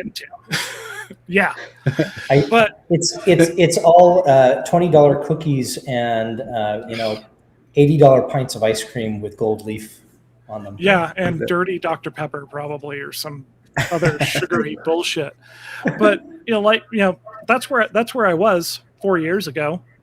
If I were to go and even submit myself for that job today, they'd be like, no. Like, yeah, what have you been doing? Because all of your experience means absolutely nothing with 4 years of doing other stuff. Yeah. I would probably walk back into my same field at half of what I could have been making had I stayed in it. Yeah. And it's like for me, the health thing comes in, as I'm terminally immune compromised from the liver transplant. Like, I catch whatever bug the kids bring home, and we learned that I do a hell of a lot better if I can, as soon as I start getting sick, I can rest until I get better, rather than pushing through it at work for 3 weeks until it knocks me on my ass for a month and puts me in the hospital. Yeah. So it's like, that probably wouldn't work anyways, but I've been able to expand my own business, and I'm doing other freelance work. I'm running a couple of residential construction projects right now and stuff. So I actually finally have some income coming in. But yeah, a big part of this was I am not interacting with other adults in a way that is healthy. I need to do Right. more, be in a couple of Discord servers that I generally ignore because I'm too busy. I'm in some of those Discord servers. It's funny. Yeah. But I mean, like, to your point, like, that's why, like, getting back to earlier what I was talking about, like trivia night, right? Like, questions are the questions, but it's actually like just being in a place where, one, I feel comfortable, and two, I'm getting like adult kind of interactions where, Yes. it's no, I'm not talking to anyone about like, what the kids had for lunch today, or like, school shit, or just anything like that. It's just like back to just guys being guys, and it's a necessary thing that people like. They sweep it under the table, and Dave and I had like talked. We touched on it, where like a couple of generations ago, like the whole country was a bunch of different like social clubs or fraternal organizations and whatnot, Elks like, and Rotary and all that shit. Masons and like yeah. Like you did that because you needed that, and otherwise you were going to go home and like not get that interaction, and people needed that and they knew it. Yeah. Unfortunately, the Klan kind of came out of that as well, but marketing is a bitch. You guys said it before that everybody needs their therapy, and therapy isn't necessarily going and paying somebody like Dave $200 an hour to talk about how you feel. But you've got to do those things. I think of it as like refilling the tank. Yep. You've got to do the things that that bring you back to yourself. Whether formal therapy is part of that, or going and building shit is part of that. Getting out that creative process, whether it's writing, whether it's whatever the hell you do. You have to be conscious. You have to be intentional about doing these things that refill your tank, because otherwise you can't actually be that present for your kids, because you're always exhausted and you have nothing left to give them. Yeah. Right. Or you become resentful eventually, Yeah. I mean, I think that's really what all of us are doing here is we're trying to talk about shit that we don't necessarily talk about enough, and give guys a place of feeling like they belong, and that yes, sometimes you feel depressed, sometimes you want to smack the ever-loving shit out of your child, and that doesn't make you a bad dad. It makes you human. The important part is the fact that you don't. Right. You're trying you to want model to, but you don't do regulation. Yeah. And you can fuck up, and you can have a bad day, and you can have the day where you scare off yet another therapist, and they're like, well, how'd this week go? And I'm regretting not taste testing the Smith & Wesson mouthwash a few years ago. Yeah. There you go. It took me a long time to find a therapist who could actually handle my humor. I scared off a whole bunch of them. So it's funny you mentioned that. I seem to get a lot of younger people with that type of humor, because I get it. And again, like this is how I talk to whoever, whether you're 13 or 20 or 30, I might change the language a little so it's not as crass. But once you're 15 and over, like this is what you're getting. And I have kids tell me it's usually kids like neurodivergent or kids that have not enjoyed therapists in the past. Like, yeah, like how do you know this stuff? Or like, you're not like these other people. I'm like, yeah, like, because this is what works. That other shit, that is an antiquated system that they taught in the 40s, 50s, and 60s that most people don't respond well to that. Some do. Some need that textbook kind of factory setting. But most, no, he's not they wrong. need a human. Yeah. I mean, some of the shit my kids and their friends come up with, I look at them and go, whoa, dude, that's wow. rough, man. I'm genuinely impressed. Right.